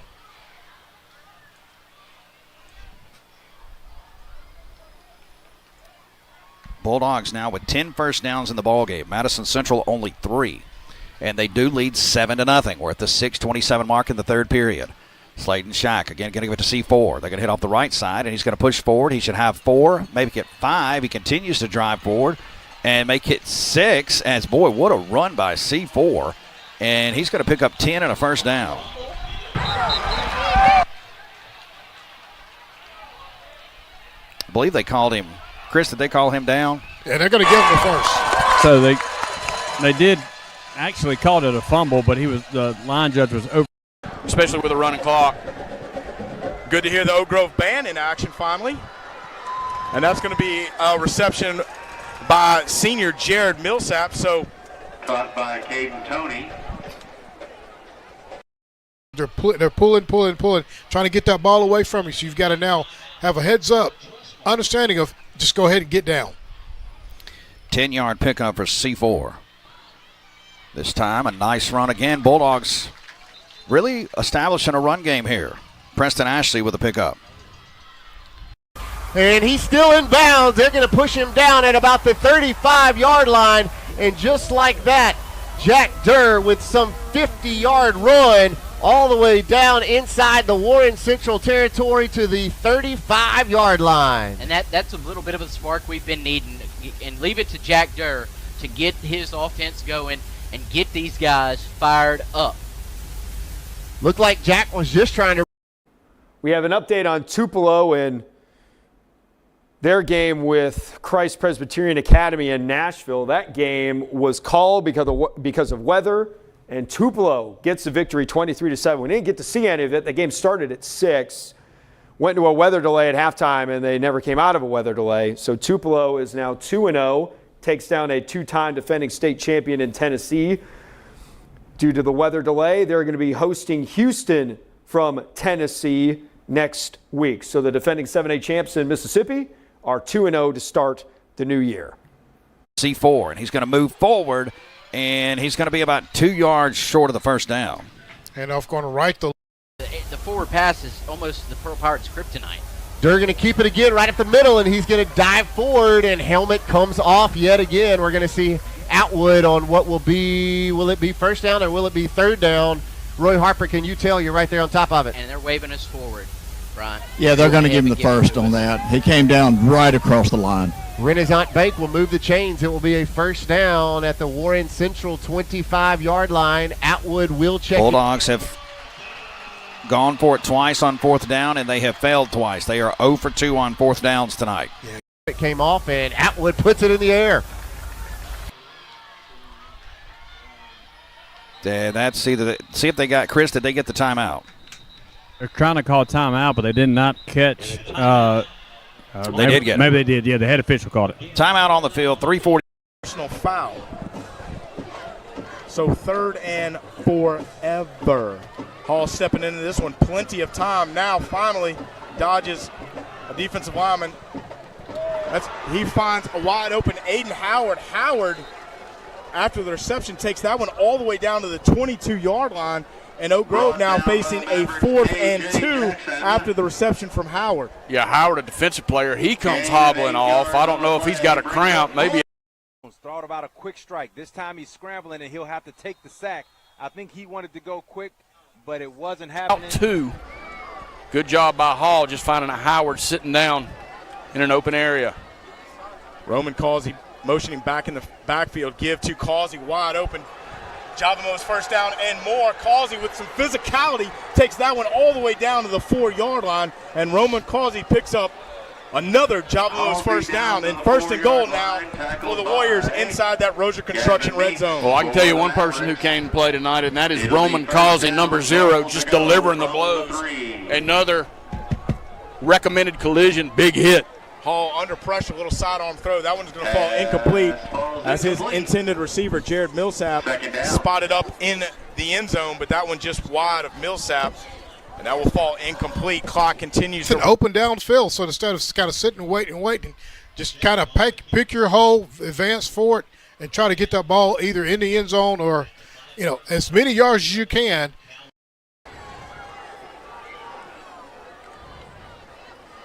Hall's going to find a wide open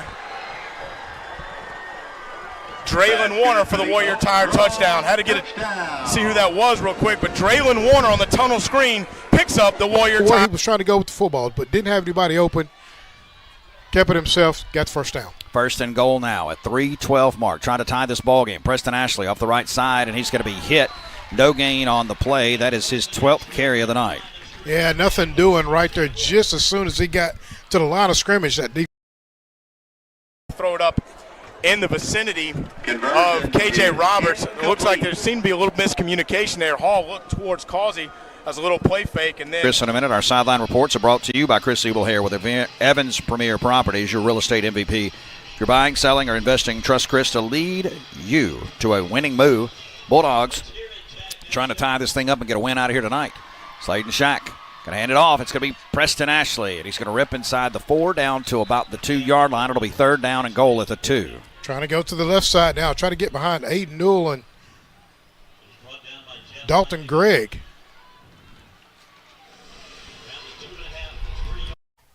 They'll start off on the ground. You heard Ty talk about him in the first half. Germany Hayden for the Cougars. They're one bright spot. He picked up about 14 yards there on first down to move the chain. Yeah, that's something I think I haven't seen yet from them in the running game. Bowles in motion.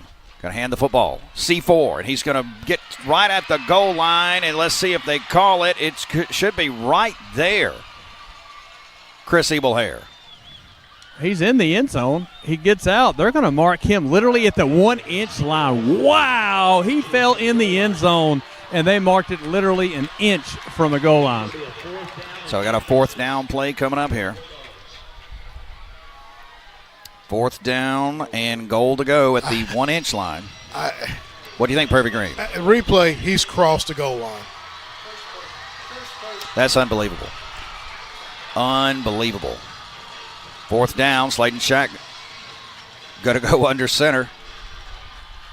Going to just take off with it, and he is hit, and he is in for a touchdown. That looked to be Travion Washington. Yeah, put the big back in. Washington's going to get his first carry and his first touchdown on the season. So the Bulldogs, again, this is one time where we had to drive, move the football down the field, got a couple of big 4th down plays, able to get first downs, and now get into the end zone for our first score tonight. Extra point coming in your way. Big point here coming up. 7-6 ball game. Jaguars on top of Bulldogs. Eldridge on for the point after attempt. This is an untimed down. Graydon Walker to hold. Good snap, good hold. That kick is up, and it is true. Now 7-7 ball game. We've got a tie ball game. 1:08 to go. 3rd quarter. Don't go anywhere. It's a Donnybrook old-fashioned Madison Central branded game. Buckle in. Back in 30 seconds. Oh, my. The way they are, they stopped Clinton on their first drive, and Northwest Rankin, to their credit, is on all cylinders here offensively so far early in the second half. Breakneck pace for the Cougars here. 1st and 10 again. New running back, same result. Another good gain on the play. Cameron Marion is the ball carrier. He's going to pick up 5 yards on first down. Yeah, very few touches by Marion tonight. You can tell he doesn't have that same twitchiness that Germany has, but still effective. Quick strike now over to the left side to Deshaun Dillon. Dillon off to the races. 20, 15, 10, 5. Stretches for the pylon. The official's going to say he stepped out of bounds at the 3-yard line. That was a game-saving tackle. I believe that was Miles Bass on the far side.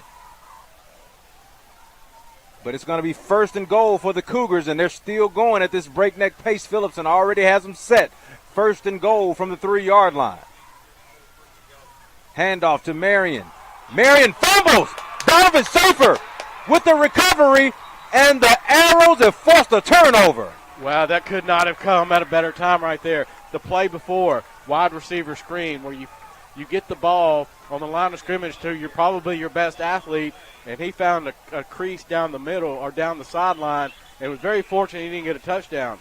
Credit this bend but don't break defense for the Clinton Arrows, because they turned that ball over on the very next play, and that's really got to be a dagger to the morale of the Northwest Rankin Cougars across the way. They thought they might be getting right back in this game. The Clinton Arrow defense, while giving up big gains. Looks like he's hurt or maybe a little frustrated. And I believe the Pirates are going to burn their first time out of the half. 10 from the 15. Braylon Lowry with the carry. Short gain on the play. By the way, that defensive turnover brought to you by Clinton YMCA, located at 400 Lindell Street in the city. They offer programs that include the aquatics, the arts, camping, and outdoors, so much more. Dial 601-924-5812 for more information. 2nd and 8. 7.5 minutes left to play in the third quarter. Clinton leads Northwest Rankin 16-0. Jones changing the play. He's got 3 receivers, 1 back in the backfield, 1 tight end. Quick strike over here, far side to Scott. Scott is swung out of bounds. He'll pick up maybe 3 yards on the play, so we'll call it Man of this one, 37-6.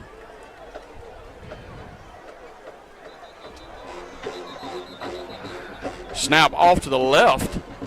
Play call dead, though. False start up front. So it'll be an advanced pet care penalty, back it up 5 yards. 2nd and 15, and we are almost to the end of the third quarter.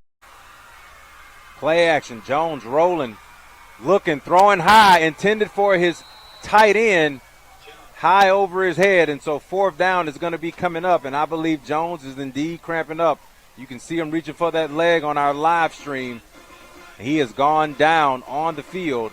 He tried his best to gut through it, but as you can see right now, it's starting to get the center field safety. Bulldogs man-to-man across the board. 1st down and 10 for Trip Smith at the 46-yard line of the Jaguars. Going to hand the football off. Nothing going there. Maybe a pickup of 2 from Mikhail Hodge. Braxton Wells, Travion. That carry is 8 carries for 96 yards. And that was a timeout burned a while ago by Pearl, but we have gone past the heat timeout here in the third, and they have not blown the whistle for that. And C.J. Fernandez breaks it down here in the near side, and he's going to pick up another Pearl Pirate 1st down. I believe they're going to give it to him. Yep, he needed to get to the 40. It's going to be really, really close. Finish here in the 4th quarter between Madison Central and Brandon.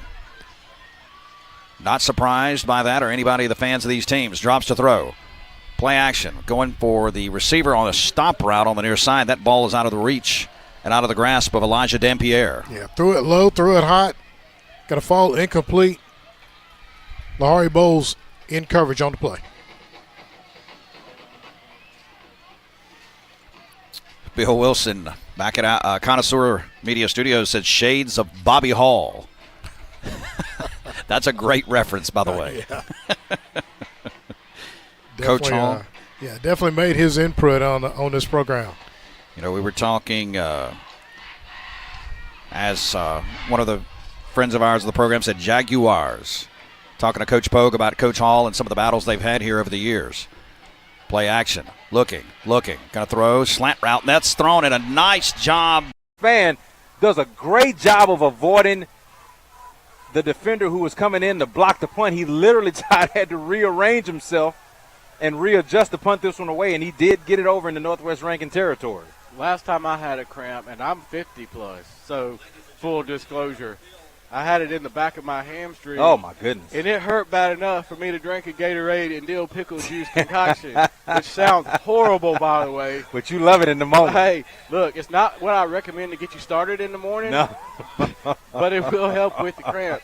My last leg cramp woke me up. That's what happened. Oh, my. I mean, Branson, the sophomore, on the carry, and that's going Langston Branson. And thankfully, on the quarterback for Oak Grove, should have been Jay Barnes. Getting out of my car before. 1st and 10 for the Cougars from their own 42-yard line. Phillipson and crew back to work.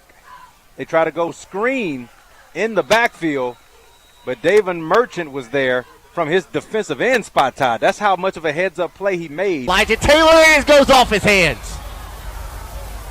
What a great ball by Jack Durr as he put it some 40 yards in the air, and Taylor just could not pull it in.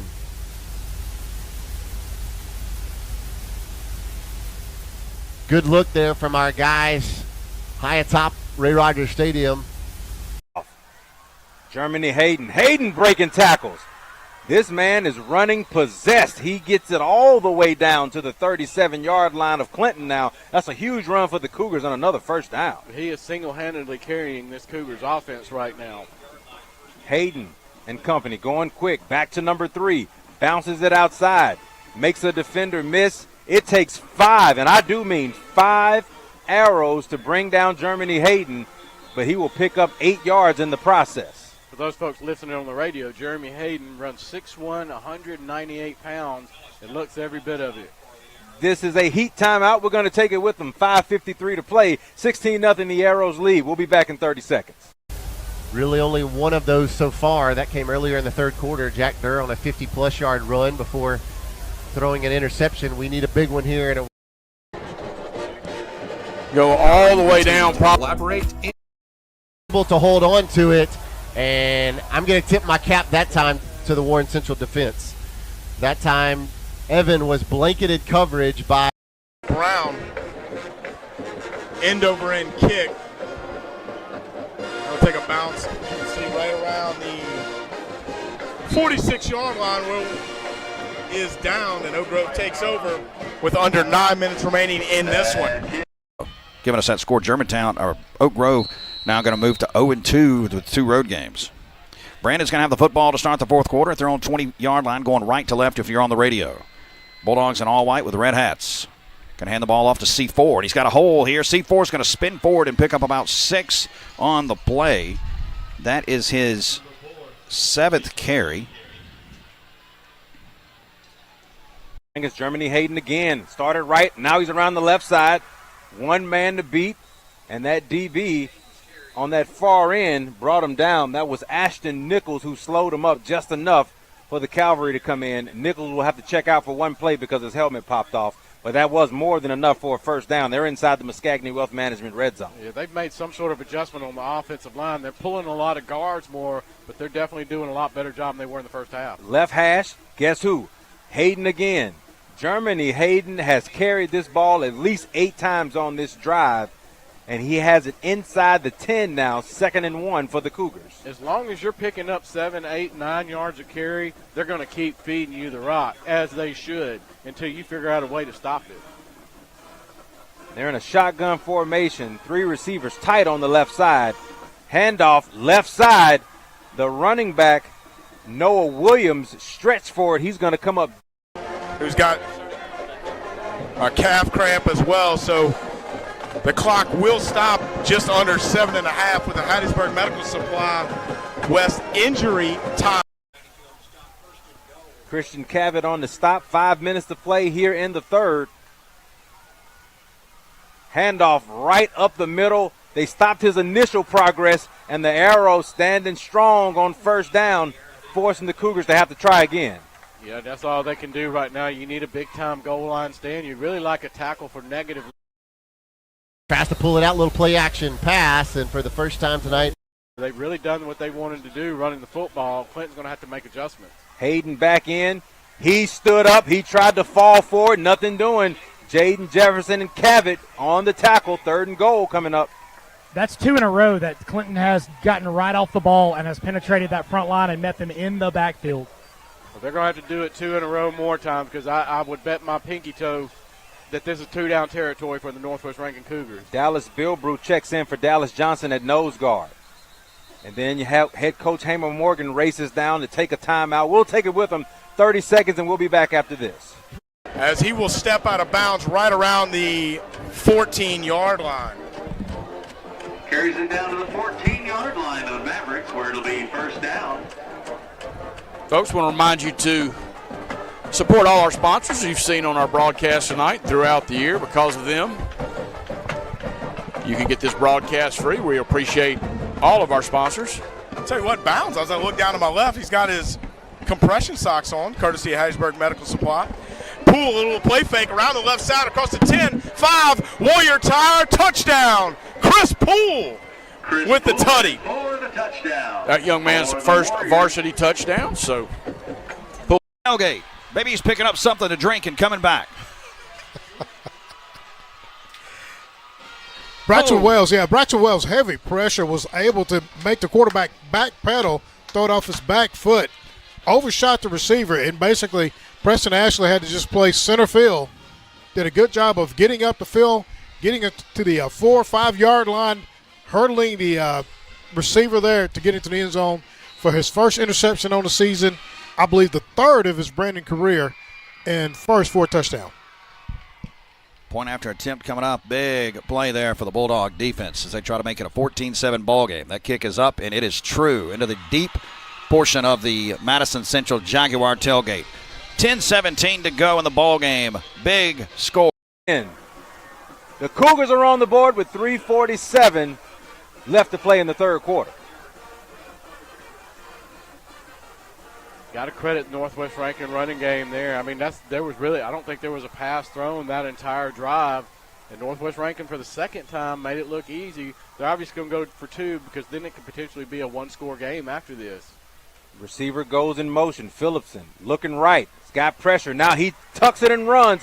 Falls forward, and he's got it. 2 points added to the ledger for the Cougars. So, 3:47 left to play in the third quarter.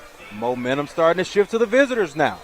Arrow 16, Northwest Rankin 8. We will take a 1-minute break. We'll be back after this. Did try to go up for it. I think if he goes up for it, it doesn't come with that interception. Let the ball go overthrown.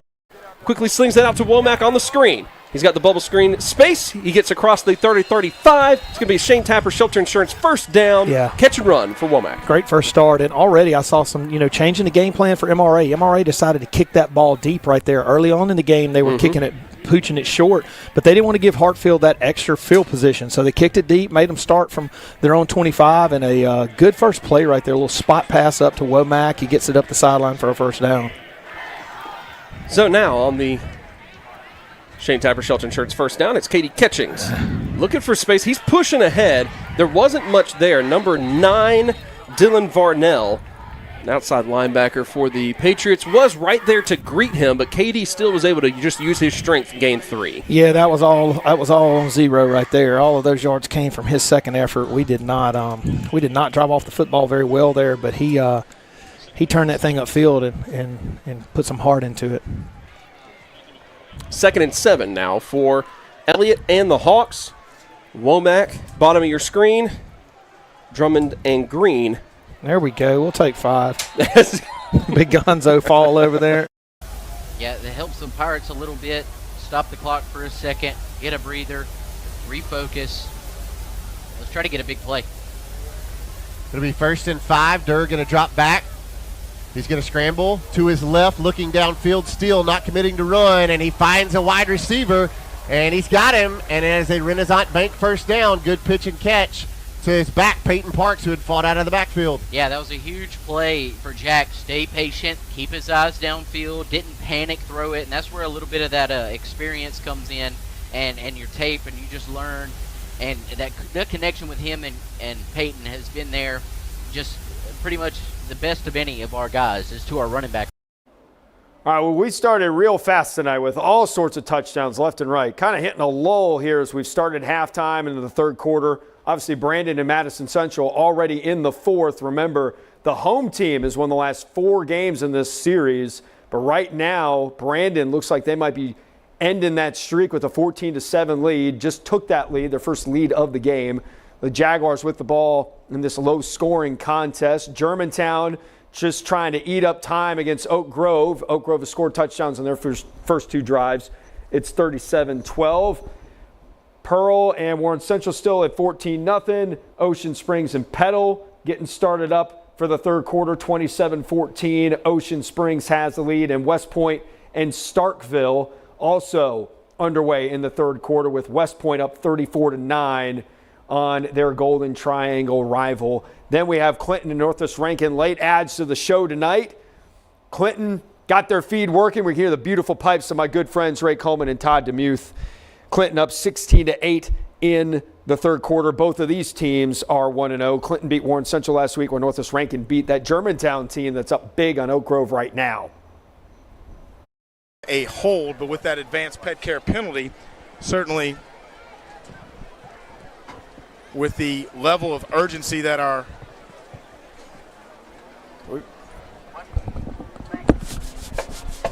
ball game. Bulldogs had 2 sacks last week and continuing on that track tonight. Should get good field position here. Good snap, good kick. That's a Line shot and not a returnable ball there for Lahari Bowles. That's going to take a Bulldog bounce back to the 46-yard line. So Lance Pogue is excited. He's telling his Bulldogs, hey, we got great field position. We got a 7-point lead and 8:29 to work. Let's go. Place him at wide receiver. He's going to be at the top of your screen. Young man, just a sophomore. Here's Catchings, senior. Pushing the pile, pushing ahead. Gain of about 6. Yeah, hey, that looks a lot like what MRA was doing to us in the first half. Right there, that's just KD. Watch the surge from the offensive line. I give those guys credit. Look, a good push there, good seal by Shimfessel. Then to the second level. Man, that's a 66. I'll give Shimfessel a good Here's the snap. Going to give it to Oswald, just trying to pick and claw in his way. Gets a couple, and that's it. Lamar thinks the ball came out. I think the officials. 34, so I was going to give him 5 on that run. They'll actually just give him 4 instead. Second down, roll out by Elliott. Steps up, pressure coming. Yeah, he's got to. He ran out of the pocket, back in the pocket, so I'm assuming that is going to be the way that he can avoid. I love that. He ran out of the pocket. Now he's back in the pocket. Yep, ran out, jumped up, ran kind of back into the pocket. And I think Prawl was in the close enough vicinity was. There that they're going to let him get away with that. Pretty sure I can't read minds, right, Mr. Craven, but I can tell you that I don't think Ethan was throwing that ball to Prawl. He got lucky that he was in the vicinity. I think you're right. And it is going to be still a 3rd and 6 here. Despite what the scoreboard says right there, it's 3rd down and 6 to go. Keeper, Elliott, left side. Across the 30. It's going to be close. It's going to be close. It looks like he's going to be about a yard short. Top of the Jaguars. Trip set to the far side for Sladen Shack. He'll have C4 off his right shoulder. That's C.J. Campbell. Now he'll move back to the left side. Shack drops to throw. Pressure coming. Shack going to throw it out. That's a good throw by Shack just to get the ball away. It'll be 4th down. They'll have to punt and play defense. And right now, the way the Bulldogs are playing defense, you like the way they're playing behind it. Yeah, again, Madison Central defense getting active, not allowing the Bulldogs to advance football up the field. Going to put them in a punting situation. Shack, no one open down the field. Got rid of it. Kind of found the area where you can throw to a receiver, but throw it just high enough to where to go out of bounds and to avoid the intentional grounding call. And we have a final from Germantown. It's 37-12. There was a running clock there at Germantown. That's why the game ended so fast. So Germantown, with the shock of the night so far, beating Oak Grove 37-12. Germantown is going to improve to 1-1, coming off that loss to Northwest Rankin last week. They are at Warren Central in week 3. Meanwhile, Oak Grove is 0-2.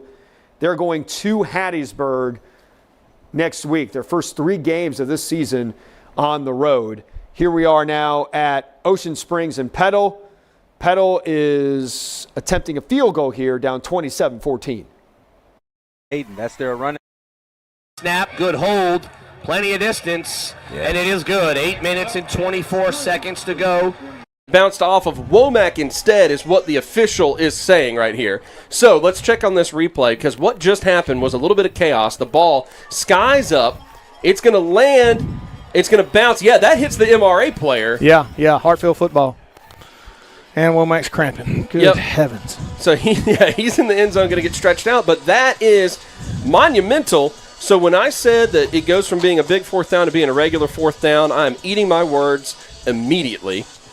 Because that immediately says it's going to be 6 unless the Patriots can catch him. And it's a touchdown. I was not sure what the receiver was doing there. He just kept looking back. Kind of like he was taunting him a little bit. Well, you talk about long plays tonight. This game been full of them. Yeah, I think something else was going on. I think he might have something wrong with his leg when he caught the ball.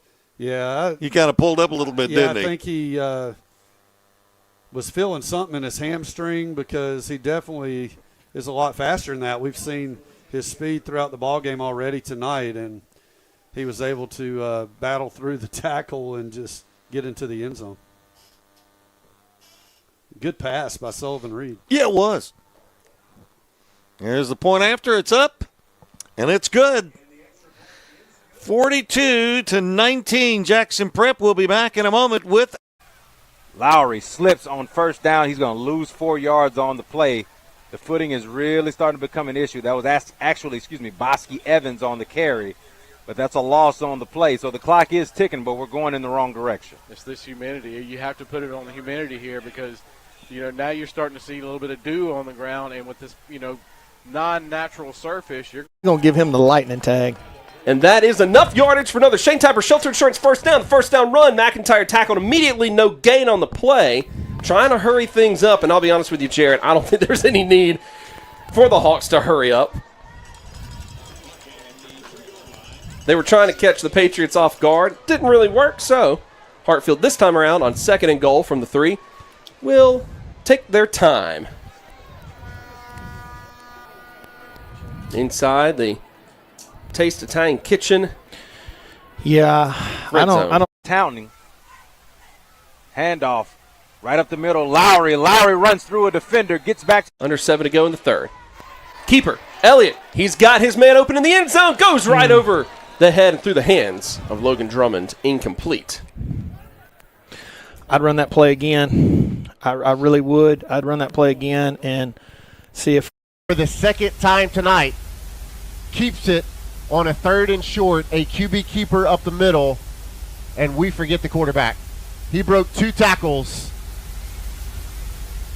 27 yards to the house. And Nash Morgan now with 9 carries for 114 yards. He's also thrown for 181 and a touchdown. He's rushed for 2. All 3 are Warren Central touchdowns come thanks to Nash. It's 3rd down. Elliott with McIntyre next to him once again. Snap comes in. It's going to be a quarterback keeper. It is a busted play, but he's got speed on the outside. He's going to push it. There's a flag. Hold. So it'll negate whatever Elliott was able to gain on the dive there at the end. He was close to crossing the plane on the dive, but it wouldn't have counted. They got Taryn again on the hole. Yep. Citizens Bank first down. All right, now I said this last week. And they got a flag, guys. Hold on. Is that in the area of holding, Sam? Formation on the right. Back to pass fire. It's going to bring that back. Penalty calls brought to you this season by Alliance Insurance, whose agents are ready to help you. Back in at quarterback. He gives to the up back. Did he get in? Yes, he did. Boy, that looked like Marcus Bush running the ball there. Handoff from Chris Guerrero to Marcus Bush. It was just untouched, basically. Wow. What a nice play by West Point. Great offensive line blocking, and the Jackets look tired. Well, the corner route. 3rd down. It's just a little swing out to McIntyre. McIntyre down the sidelines, tries to stay in bounds, cannot. He gains about 4 yards on the 3rd down play. It'll be 4th, and it looks like McMinn will come out to attempt a field goal from the 8-yard line. I like that play. I don't understand why we ran that play to the short side of the field. Yeah. I think you run that play to the wide side of the field there with his speed. I think you got a chance to score there. Not real sure. I thought originally we were setting that ball up to go to Braylon. Thought so too. Little bunch formation on the left side was kind of a bit of a fake out, it seems. Elliott to hold. Oh, my gosh. Low snap. He gathers it. That thing is blocked. Going to be picked That's up. a live football team. It's going to be returned. McMinn's trying to chase him down. He's the only Hawk back there, and he is going to finish the job. Unbelievable. And that is a blocked field goal attempt that MRA is going to take. Huge swing of momentum there as the Hawks drive all the way into the red zone get to the 3, get backed up, and I would say that was I don't know how you say anything other than that's a complete lack of blocking. That man walked through untouched. Yeah, that's 2 weeks in a row. Bulldogs able to run the ball there at the Madison Central 36-yard line. Got to give it to Travion Moore, and he is going to power his way forward and take a few with him. He's going to pick up about 3 on the play. Yeah. Travion again. Just outstanding linebacker. Of course, he was slated to fill that linebacker spot, but once again, he actually was a standout running back for this junior high program, so definitely a guy we could turn around and hand the ball off. Travion Washington, apologize for that. Looking at the stats. Hey. 1st and about 18 after the holding call. Jack Durr looking for somebody, got nobody, and he's going to be pulled down, and he's going to lose yards. That will be a Warren Central sack all the way down to the 4-yard line. And that's a coverage sack as Jack just had nothing to work with down the field. Yeah, big Darius Nicholson, 260-pound sophomore, busting through getting that sack. I'm sorry, number 50. Yeah, it's Kenneth Woods. Kenneth Woods. Take Jenkins down. He will have gained only about a yard. And it will be a third down from 27 yards away from pay dirt and 2 yards away from the first down marker. 35, finally taken down by 2 arrows. I don't know how he got out of that situation, Ty. I can tell you how he got out of it. It was his first missed tackle. Davis in motion. Snap comes in. Jenkins hits the middle, gets enough yardage. He gets all the way down to the 23-yard line. Yeah, I think they're content right now with wearing us down.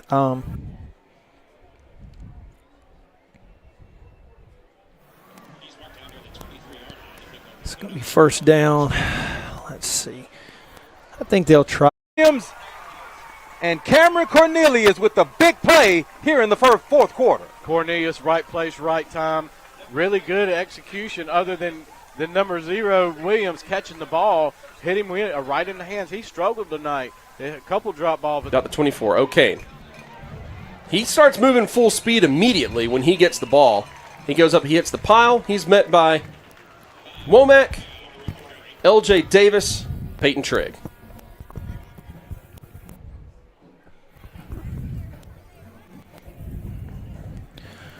Womack was doing his very best to 10 from the 17. Lowry left side carry. Minimal gain, maybe a yard on the play. Got to give the Cougar defense credit, Ty, for what we saw Braylon do last week. They have done an amazing job of holding him in check. And you knew that would be their focus tonight, and they've done a really good job of executing that because Braylon Lowry has really had very little success. He just hasn't had any room to operate. So, yeah, you must credit the Northwest Rankin defense for corralling him for most of this evening. So now the Arrows are playing with the clock a little bit better.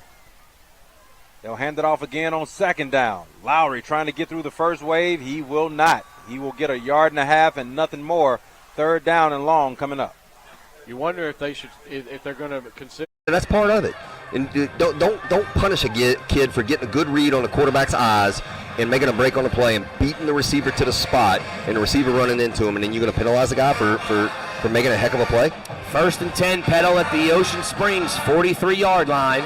Once again in Greyhound territory. Belton's going to fire it over the middle. Nice catch there.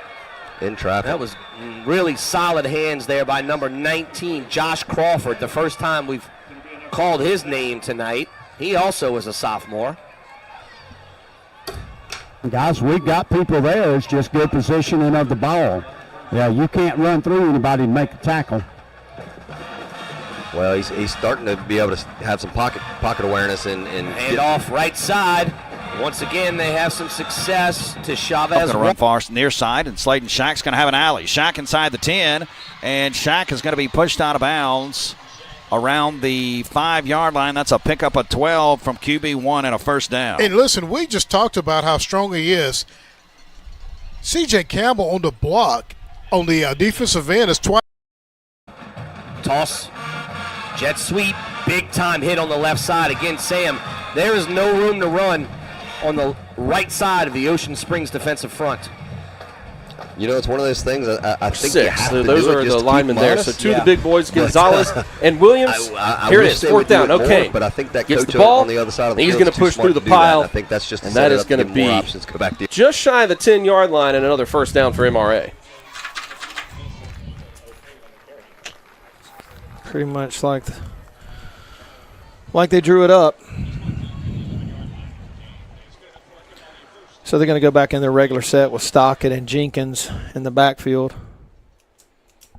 Now that Jenkins has had a few plays to catch his breath, he'll come back in here and he'll spell okay. He's been their main workhorse tonight. Him and Five have they have toted the mail tonight.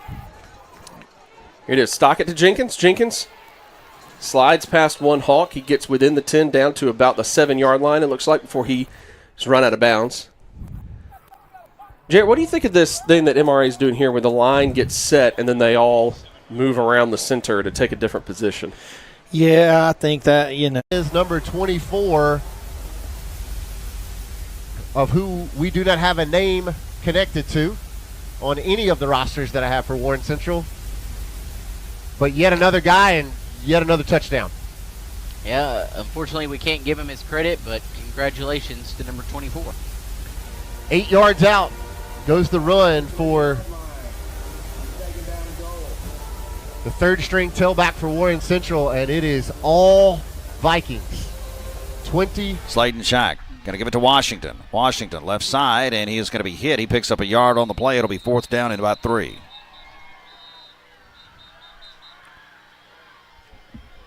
Madison Central takes a timeout. We've got a 4th down. Since Jackson Marsalis backwards, and now 16 off to the races at the 40, 35-30, pushed out of bounds near the 30. A good return for the Cougars, already within striking distance of the end zone. And for the first time tonight, Youngspan out-kicked his coverage there. Really good punt. I mean, he was steady. Artman clearly got the leg to boot it from right here way further. Right-footed kicker gets it up and splits the uprights, and with 4:24 remaining, it's 28-0 Warren Central. And Methodist 20. So Warren Central with a commanding lead over the Pearl Pirates. Pearl had an issue on offense last year. They only scored more than 20 points 4 times. They were held to single digits 5 times. Well, it's going to be single digits, or I don't know if a 0 counts as a digit at all. Anyway, it's going to be 2 weeks in a row. They lost 20-6 at Madison Central. So a tough start to the year for the Pearl Pirates. They've got Florence at home next week. Meanwhile, Warren Central is going to be hosting Germantown. That should be a fun game, a 6A versus 7A matchup. Remember, Germantown just went final. Do we have a touchdown at MRA and Hartfield? Who knows? Do we, guys? We don't know. We're here for the replay. Let's just see what happens. We're all learning about this for the very first time together. We do have a touchdown. MRA, what a swing. Hartfield looked like they were at least going to get a field goal. The field goal was blocked. MRA brings it back, and now they have a touchdown. Meanwhile, back at Ocean Springs, the Greyhounds leading Petal 27-17. Petal looked like they're on the move. Ocean Springs gets a stop. So 27-17 here. And Clinton still leading Northwest Rankin 16-8, 9:19 to go in the 4th. So we got some close games down the stretch here in week 2. Accepted Starkville and West Point. West Point is up 41-9. That third quarter is coming to a close soon. So we're finishing up, getting close to it here in week 2 of Mississippi Scoreboard Friday Night Live presented by Performance. Also, check out Roosters and Basil's, their combined location in Flowood. Thanks again for the pre-game meal this week. Attempt. Yeah, so what we saw basically, bring your offense on the field, run motion out of a formation to see if you draw them off sides, get a little bit closer to the first down marker, timeout, put the field goal unit on the field. Chase Eldridge on for a field goal opportunity. 28-yard attempt from the near hash. Graydon Walker to hold. Good snap, good hold. Kick is up. It's long enough. It's high enough. It's up, and it is good.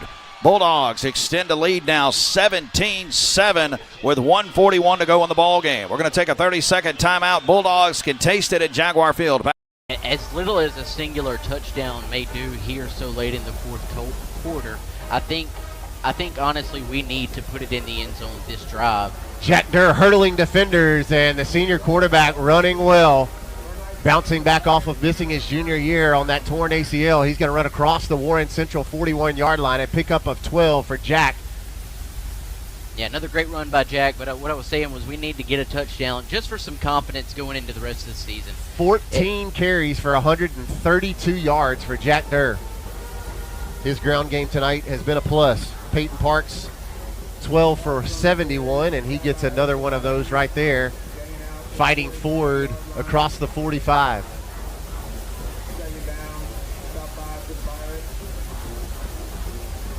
Great look of the Jack Durr hurdle on that first down run a while ago here on the big Jumbotron at Ray Rogers Stadium. And another run with Peyton Parks, but that time they sniffed it out. Pirates yet to put the ball in the air, so Warren Central picking up on it.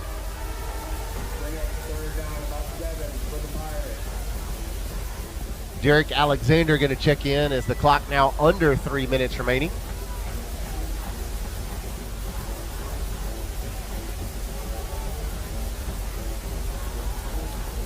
Looks like Jack's towel may have fallen off, so he's going to sling it back behind him.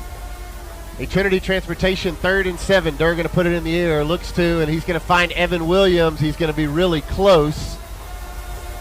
See where they will mark his forward drop. Wow, they ripped him about 1.5 yards. I didn't know if he made it, but he was closer than where they're going to give him a spot. Clearly, we're going to go for it on 4th down. You're going to get a great look here on the replay. Cole, looks like week 2, week 3, and then when you get to region play, so it's just really kind of hard to know when you look at some of these out-of-region matchups. First down and 10. Jack's going to throw stop route near side, ball complete, and he will work out of bounds, and he is number 6. That's going to be Jaden Warren, senior wide receiver.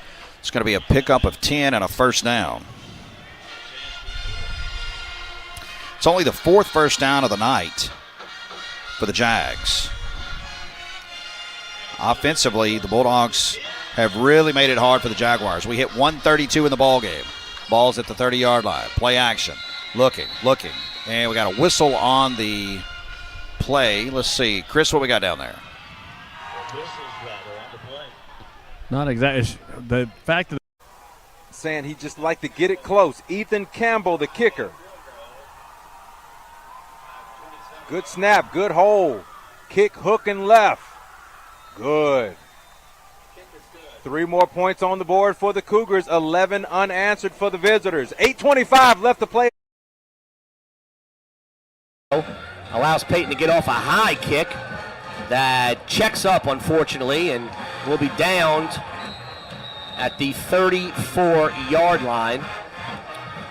Yeah, it didn't bounce. Normally that ball bounces the other way. That was Ian Harlan, I believe, who downed that football. Yeah, it was. 16-11. Thank you, Bill. First down and 5 after the penalty. Play action. Looking. Pockets collapsing. Quarterback works out of it. Looking. Going to reach back and throw it down the field. Looking for a man. He's got him open down in Bulldog territory, and he fumbles the football. I think they may call him down at the 44-yard line. Monte Carlo Johnson knocks him down. I think they're going to actually call that incomplete. Yeah, it's a fumble. It's either going to be a fumble recovery or an incomplete pass. But tell you what, great job. I think Johnson made the hit right after he made the catch and turn. Belden will hand it off, and Brody Signs is all over the running back ground. Grab him up. There we go. He does a nice job to only lose about 9 yards on that play. Big credit to Brody. He won't get the tackle, but in the film, it's going to be a really good defensive tackle. Trip Smith with a second down opportunity. He's on 36-yard line. Drops to throw. Swing route. That's almost picked off by Lahari Bowles, and that had been going the other way. A foot race back towards the cookout going on here at Jaguar Field. Yeah, he was looking straight end zone and kind of did a really good job of making a break on the pass, but kind of got behind him. I'm going to say the public address announcer didn't work on his pronunciation. He has said Lahari Bowles all night. Lahari almost took that one back. Third down, drops to throw, pressure coming, quarterback hit, and he is going to go down back at the 25-yard line. Bulldogs get a pressure sack. That's going to drop him back, a loss of 11 on the play. My man Reese Quinn, again, Bulldogs picking up where they left off last week with a couple of sacks. Got 2 sacks last week. I think he got 3 or 4 tonight in the ball game. Reese Quinn getting his first on the night.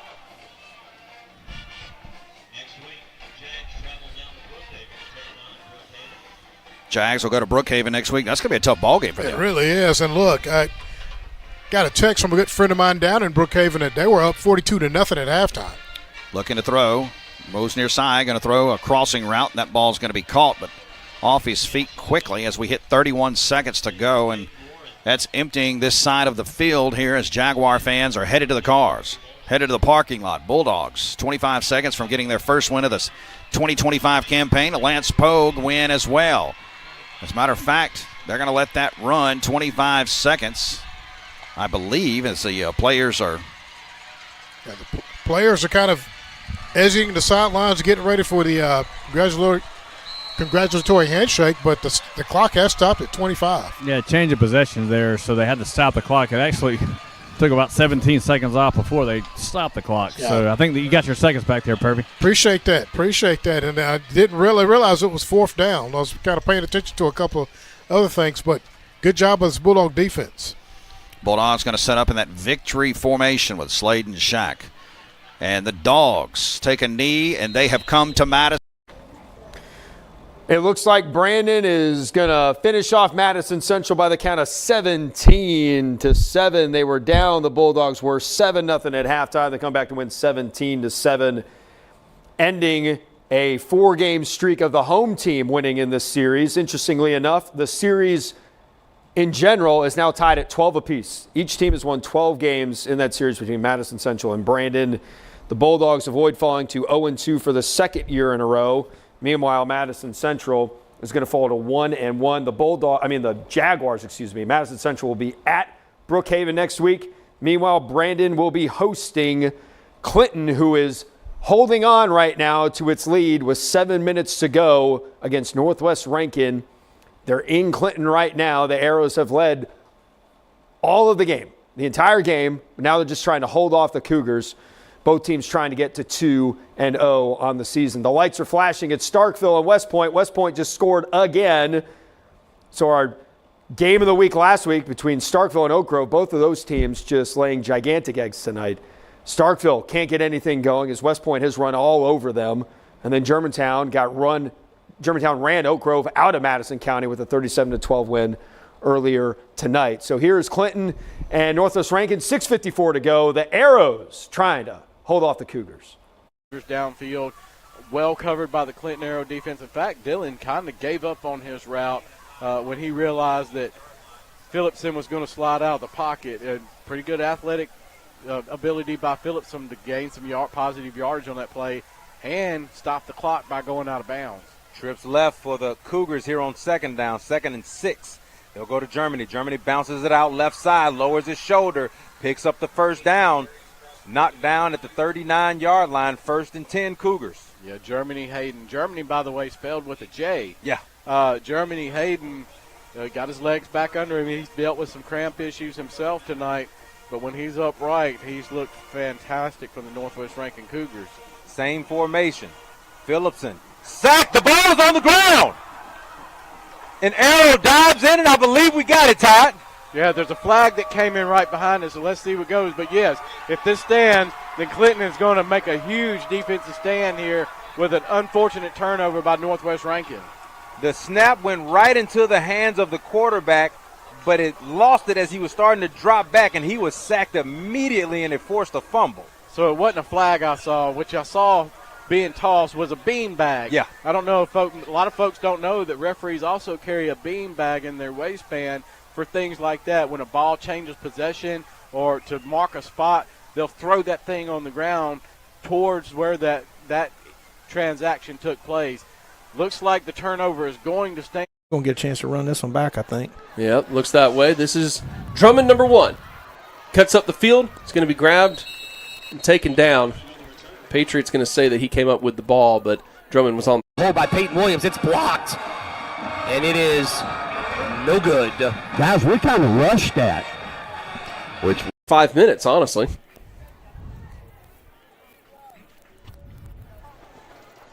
Yeah. So let's see what we got personnel-wise. Let's see. Looks like Womack, Prawl, and McIntyre. And Drummond. Yep. Yeah, no, earlier I was just saying, Ethan jogging down this sideline, just his maturity level for a young man that's just getting started and just taking over as the captain of this team. There we go, a little spot pass, get it back up in there. Good little bubble screen of Womack. He's going to get some space down the sidelines. He'll be dragged down at the 49, and they're going to say that he did not hurdle the defender, so the play could continue. unlike last week. And I think that's going to be about all that the Hawks can do here as the clock gets down to 5 seconds. So the third quarter is about to draw to a close here. Hawks down 35-21, looking to get a late game answer the same way they got an answer late in the first half of play. We're going to cut away here at Community. A painful two. Yeah. Under 10 minutes to go in the ball game. Man in motion. Guy in the backfield Fake started jet early. sweep. I don't know how you can do that. Toss over, and it's going to be incomplete. Lucas Sinopoli. It's another heck of a play, Lucas. Guy in the backfield started early. They had 2 men in motion with that ball snap. You know, one more time, he's looking for Trey Barnes. That's his guy. That's his guy, Sam. And look, I mean, hey, everybody has a favorite receiver, you know. But the sophomore, you know, he's locking in on him. Well, and our defense really won't give him any safety help because, I mean, they've got too many other guys. I mean, you can't just dedicate us over there. So now we're rolling him over a little bit. Oh, plenty of movements. See, it's going to be. I talked to this line. All right, it's time for another word from our gracious sponsor, Performance Therapy, while we watch Clinton and Northwest Rankin. Hey, my name's Wayne Jimenez. I'm the director here at Fondren Performance Therapy.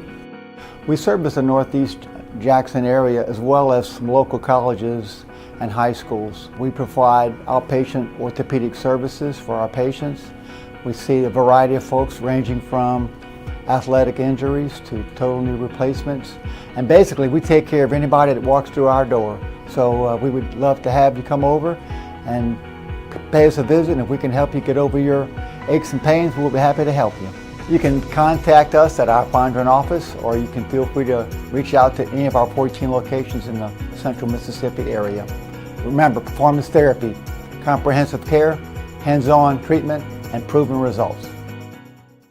Verbally calling that the snap count, claps his hand, and Northwest Rankin defensive lineman fell for it, jumped across. I mean, they're trying to gain every little inch of advantage right here.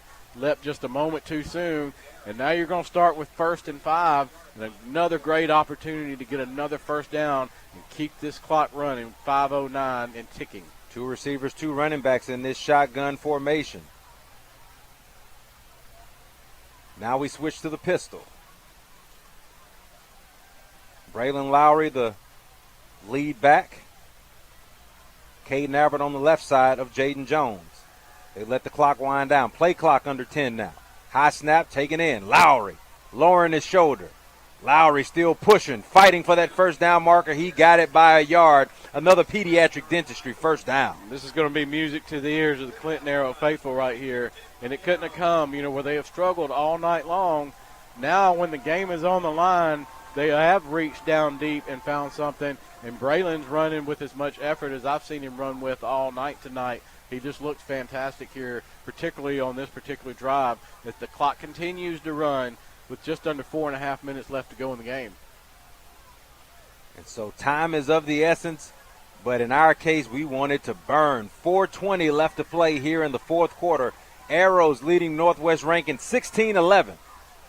Third straight carry by Lowry. Left side spins back toward the middle. Positive yardage. That's what you want to see.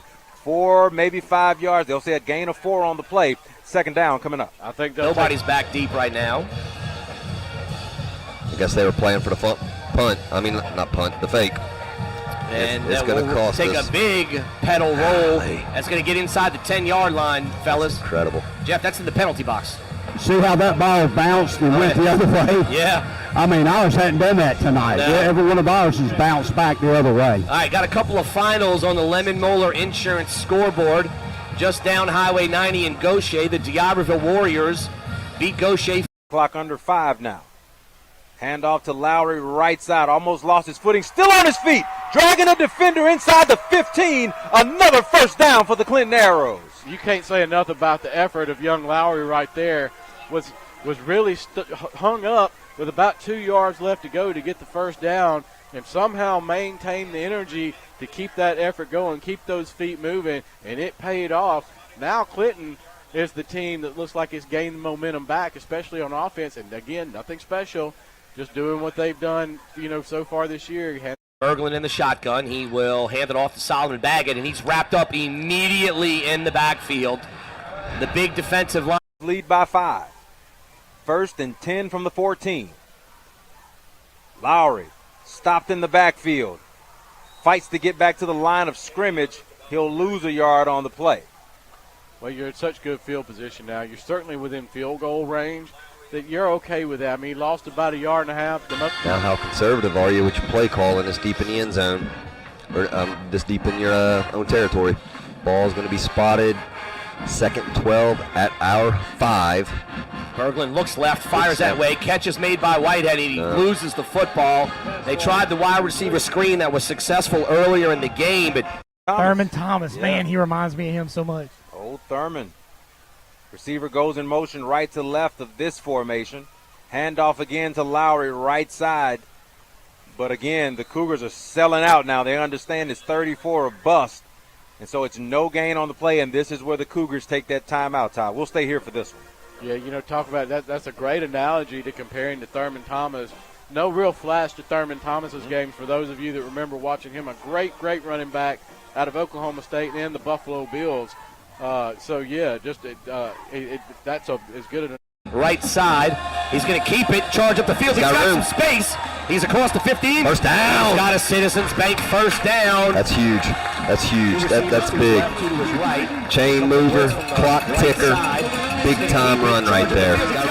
Sam, we talked about his ability to run the football. He's just not a pocket passer, and that's something that's going to help him through his career. That's as big of a play as we've had tonight under this situation and the circumstances. That was a 66-yard punt. Stuck us deep in our own territory. We went backwards on 2 plays, and that's a huge first down. So 1st and 10, Waltman and Baggett in the backfield. It'll be a handoff to Baggett. He tries the right side, gets out of the first tackle, still on his feet, across the 20, still on his feet across the 25-30, and pushed out of bounds on another Citizens Bank first down. And that was a big-time run right there from Solomon Baggett. That's huge. You love to see it. There you go, Sam. Ruffin played just the one play a week ago. Has been at quarterback this whole drive. Has a man open in the end zone. Defender falls down. Touchdown, Yellow Jackets. That's Taiwan Triplett, the 5'7", 144-pounder. Looked like he was probably going to catch it for a touchdown anyway, but the defender falls down, and you get a touchdown. Jackets finally get a second-half score. Ruffin on the touchdown pass to Triplett. Great pass. So it'll be a handoff to Landy Waltman this time. He tries the middle of the field, and he does a nice job. Jumps forward for about 4 yards. Slides out of bounds. Turning something into nothing. I wish he would have stayed in bounds to keep that clock running, though. Great effort. The only downside is you got to have enough awareness not to go out of bounds right there. The last thing you wanted was for this clock to stop, but you put yourself in a 4th down and long situation. Again, very athletic play, but when he looks at the film... Bordy's Danos Pierce for stats, a full recap, and scores from around the region and the state. Just ticked under 7 minutes, 10 on the play clock. Back to Baggett. Wrapped up in the backfield, never had a chance. They were waiting for him. Nowhere to go. A play. In the holder. Ball spotted on the right hash. High snap, but good hold. Hook and left. Braylon Spann with a huge field goal as he limps off. He's cramping up. Gutting it through, literally gutting it through with 1:51 left to play in this game, giving his team an 8-point. 27-yard line. Elliott drops back. Pressure coming, rolls out. He's going to be taken down for a huge sack. That's number 35. Once again, Cade Gentry, defense. Ian Harlan flanked out to the far right. Landy Waltman in the backfield. 3 on Coach the play clock. Bramlett's going to take a timeout. Yep. Right at the 6:01 mark. I think that's our second one. Earlier, Coach Carr can breathe a little deeper now to say, all right. Okay, so we are getting close to the finish in some of these games, like West Point and Starkville. We just saw Starkville score a touchdown, but it's not going to be nearly enough. They're down 48-15. Starkville on its way to a 1-1 start to the season. They're going to be at Meridian next week. Meanwhile, West Point will be 2-0, which is crazy. Last week, they only won 9-7 at Louisville, and then this week they're just demolishing Starkville. West Point, the owners of the most state championships in state history, will be at Noxubee County next week as we're watching Hartfield try and stay alive, down 2 touchdowns to MRA. Northwest Rankin needs 8 points to tie the game against Clinton. 1:51 left. Clinton looking to start 2-0 for the first time since 2018. Can the Arrows get it done against the Cougars? We're about to find out. To give his team that 8-point lead. And now it is up to the defense to dump it off to Lanny Waltman. He's got not much room to run, and he'll pick up a couple of yards. Device. Phillipson, the quarterback. Germany Hayden. Phillipson throwing on first down. Into the hands of his receiver. It'll be a gain of about 5 yards. The clock will tick. And you know Northwest Rankin's going to go at a breakneck speed right here, wasting very little time. As soon as the ball is set, they're going to run or snap this ball. 2nd and 5. Phillipson back to pass again. Pump fakes. Now he's rolling out to his right. He is hit. He is sacked by Devon Merchant. Almost took his head off. And that will force the Cougars to take another timeout. I don't know if Phillipson didn't know that Merchant was on that left side, but, man, he came in like a missile. Yeah, I don't think he was there when he initially looked, and then he appeared. Just a fantastic job by Merchant there to stuff that any momentum that quarterback thought he might have had, forcing Northwest Rankin into a critical 3rd and long situation with under 90 seconds left to go in this game, and they're going to huddle up and Okay, West Point, Starkville officially over. West Point wins 48-15, ending a 5-game losing streak to the Yellow Jackets. Starkville leads the all-time series by a lot, and they won last year 33-26. But the 5-game losing streak to Starkville ends for West Point tonight. Like I mentioned, they're going to be at Noxubee County next week. Starkville is 1-1.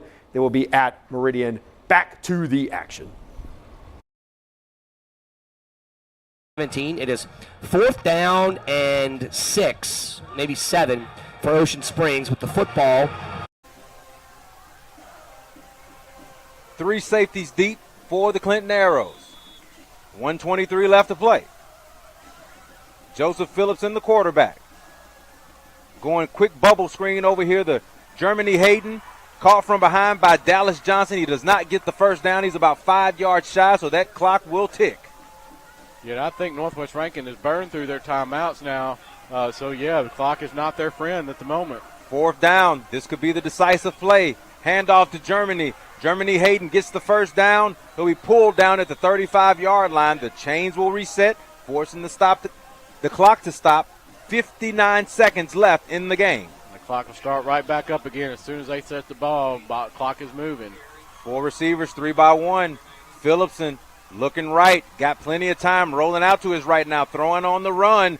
Intended receiver, Deshaun Dillon. He had a step, but just too far out there. He's not. Phillips. One thing we have found is a running back in Colin.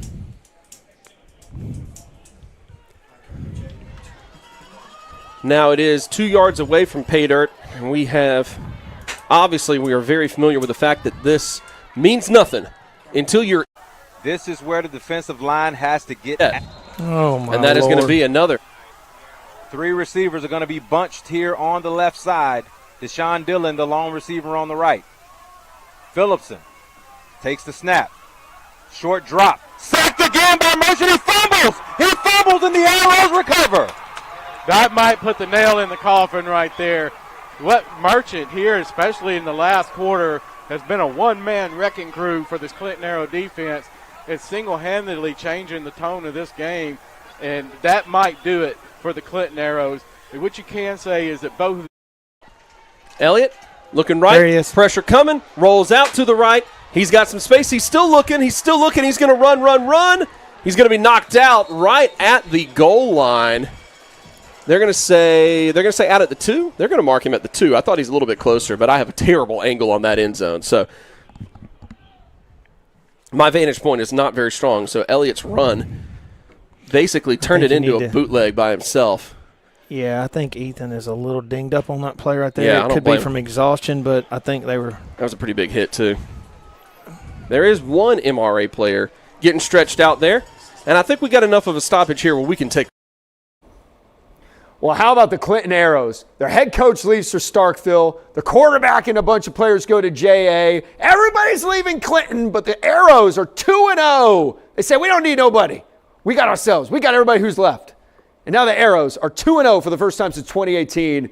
They're going to Brandon next week to try and knock off the Bulldogs. Meanwhile, Petal trying to make a comeback at Ocean Springs. I'm not sure on the time situation. All I know is it's the fourth quarter. And then obviously we still have MRA and Hartfield in a timeout as MRA is holding on to a 35-21 lead. We've got 2 games left. Once one of these games ends, we will be ending, but we are still hanging out with you in week 2 of Mississippi Scoreboard Friday Night Live, presented by Performance Therapy.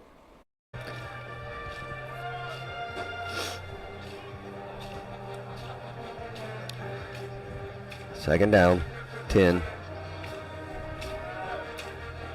It'll be a handoff this time up the middle, and got him wrapped up. Nice job there, maybe 2-3 yards tops, Jeff. Yeah, that's right. So, and again, that's going to run, 20. We'll take that all day, every day. 20, 30 seconds off the clock, more than likely. So, matter of fact, I'd be willing to bet that Coach Bramlett would be fine if they did that on 4th down and got a first down, as long as that clock kept ticking.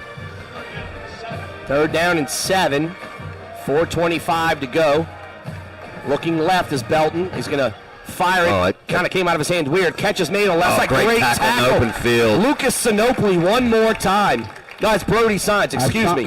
I'll look at it this week just to see what it looks like for these. Oh, my goodness, that was not what we wanted to call. Yeah, huge busted play. Flag will be thrown there. That's going to be a Kincaid Fine Clothing flag on the play, as I think that he had Ethan's either face mask or horse collar. Let's see on the replay here what he had grabbed Ethan by. Yeah, it was a horse collar he grabbed him by. And Ethan is physically exhausted, can barely stand up. What a gutsy performance from that kid.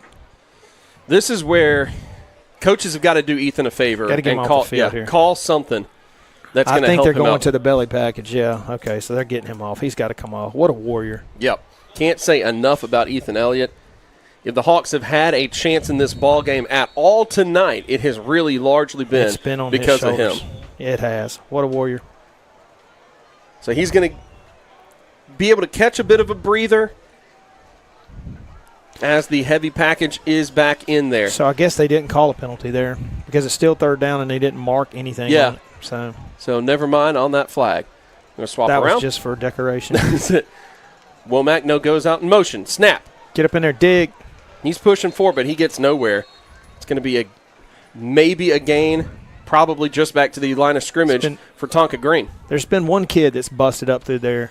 Go back into that package and put Colin McIntyre in there and hand him the football. He's busted through there every time. Get in there and hand him the football. Goodness gracious. So we'll see now what the call is on what is 4th down. Colin's not in the game. And we're going to stick with that. I imagine that's probably because he's probably not been in practice in this. There's the bad snap. That ball is everywhere but where it needs to be. And it has landed in the hands of the MRA Patriots. He'll take it over.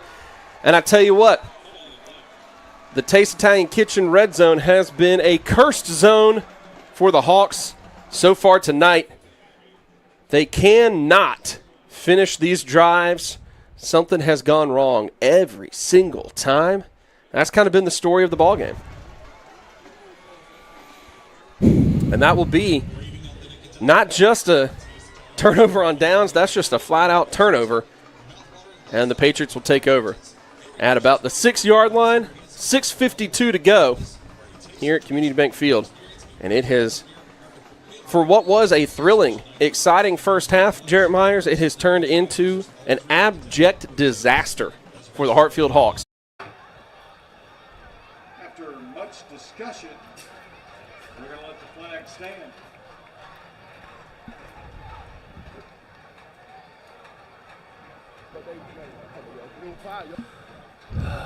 Sam, I'm sorry. I know you're down there listening. Yeah, well, I mean, now we're getting ready to play, so I'll get an explanation in a minute. All right, 1st down and 10 for Petal. Belton back to pass. Out of the backfield, big time hit again. Jacoby Bailey. That was number 6. That's Asa Lee Brown. He's been hit. Down. Have too. I mean, who's watching? Who's counting people? Who's putting people in and not counting people out? I mean, we got 12 people on the field and nobody noticed it until the referee threw the flag. We got to do better than that. So now 1st and 5 for the Patriots. Stockett gets the snap. Quick handoff to Jenkins. He plows ahead. He'll have enough for the first down yardage by about a yard. And that will move the chains and keep things going here for MRA. So what has been a... Jenkins and O'Kane have just pounded that football up the middle all night long. That they have. They have done exactly what I think a lot of people did not expect, were surprised by. Yeah, I mean, I think a lot of people would have told you that they didn't feel like MRA could run the football on us, that they didn't have a true running game. Well, I think they've proved tonight that they've been able to do that, and we've stopped it at times, but it is again. Jenkins going out to the outside. He'll be met, taken out of bounds. That's D'Anthony Hicks, number 9.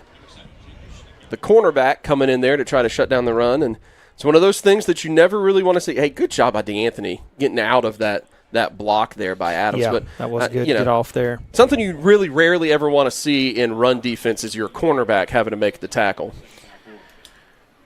Yeah, and A tipped pass through the hands of the receiver, and the senior cornerback, Lucas Sinopoli, with the interception. And credit number 23 for putting pressure on the sophomore quarterback. So there's some technical difficulties with the Ocean Springs camera. Their main camera appears to be frozen, so we can't see anything going on in the middle of the field. So we're kind of stuck in a weird spot here. Meanwhile, we still got MRA driving on Hartfield, but MRA is just trying to run out the clock now. They're up 2 touchdowns after Hartfield fumbled it away. Hartfield was staring 0-2 in the face. They end up falling tonight. They'll be 0-2 for the first time since 2017. They'll be at Pillow Academy next week, Pillow Academy. Meanwhile, MRA is going to Collierville, Tennessee next week. MRA trying to get to 2-1 on the year. They played in week 0. They lost 28-24 to Ravenwood from Brentwood, Tennessee. So their schedule's been pretty good so far. Let's go back to MRA and Hartfield, 35-21. MRA just trying to run out the clock. And Ocean Springs got the camera fixed. So it's 27-17. Not sure how much time is left, but Ocean Springs looking like they might be a team to beat in the South. I mean, it's very early. It's only week 2. It's September. But Oak Grove got handled by Germantown. Brandon is struggling offensively. Ocean Springs played in that 7A South final last year against Brandon. They've been there a couple times. So they definitely have the potential to make another run, but maybe this is the year Ocean Springs breaks through in the South and gets to play for a championship. Who knows? Looked very good in the first 2 weeks of the season. Right now. A couple of yards there, but it'll be 3rd down and 7, and we have 2 minutes to play in this ball game. Be chased down by L.J. Davis, the only Hawk who's trying to get there, cannot get there in time. And that is Colson O'Kane taking it to the house from about 60 yards out.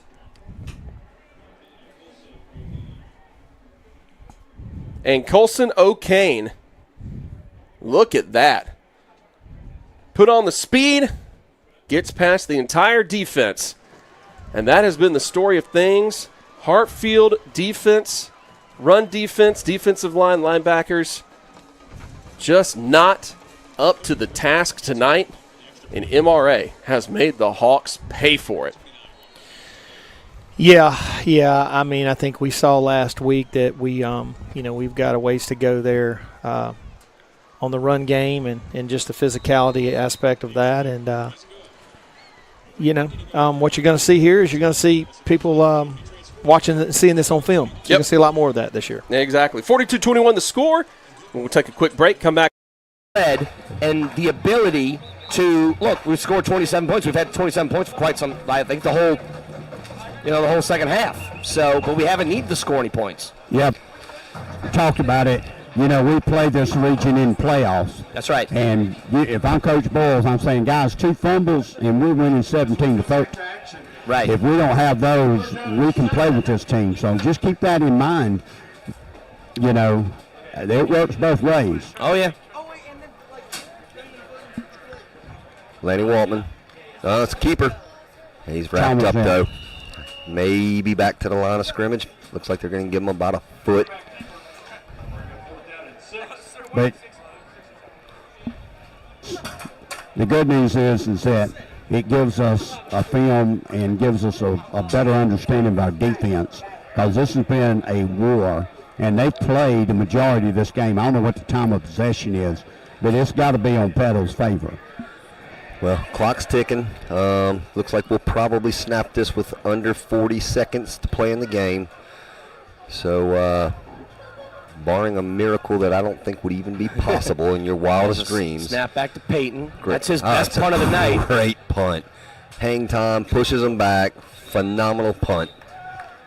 Hey, and it just goes to show you, when he's got time and he's able to execute, the kid can punt as well as anybody else in the state of Mississippi. 35.8 seconds to go here in the fourth quarter, which is brought to you by Bay Pest Control. If you got pests, call the best. Something that I would have imagined not many people here would have thought that would have happened. No. You know, I think we felt like it happened with Columbia because, you know, maybe they were bigger and stronger. But, you know, MRA's got a fantastic offensive line. O'Kane and Jenkins can get in behind them and find the hole and move the football. And we have just been, you know, we've been struggling physically here. Obviously, we got some players that are tired and banged up, and we got to try to hold on right here. Keep fighting. So the Hawks will take possession. The kickoff went out of bounds, so they'll start this time around on the 35-yard line. That's where this first down will take place. You're going to have, looking out there, and I see a couple of different numbers. I see number 5. Top of my pit. We had the muff punt. No, that got called back. Yeah. Well, we'll still take it as a turnover. All right, boys. That is going to do it. Hey, that's a big win against a good team. You know, I think both coaches are going to walk out of here. Obviously, our coach is going to be a little bit happier because at the end of the day, a win is a win is a win. But I think both teams can be happy. Both coaches can be happy with some of the positives they saw. All right, with that final, that is going to call it for us tonight. We only got one game left, and out of respect to the feeds, if you want to watch the end of MRA and Hartfield, go find it. Either MRA and Hartfield both have feeds. You go check either one of those out. Do a quick search. You'll be able to pull up the final of that game. 42-21 right now. MRA, 3 and some change left. Hartfield with the ball. MRA is going to get their second win in a row, it looks like, over Hartfield. They ended a 3-game losing streak to the Hawks last year. And again, MRA will be at Collierville, Tennessee next week. Hartfield, meanwhile, will be at Pilla Academy. So we appreciate you very much for hanging out with us tonight on Mississippi Scoreboard Friday Night Live, presented by Performance Therapy. My name is TJ Werre. We thanks once again for watching. We'll see you next week. Have a great weekend.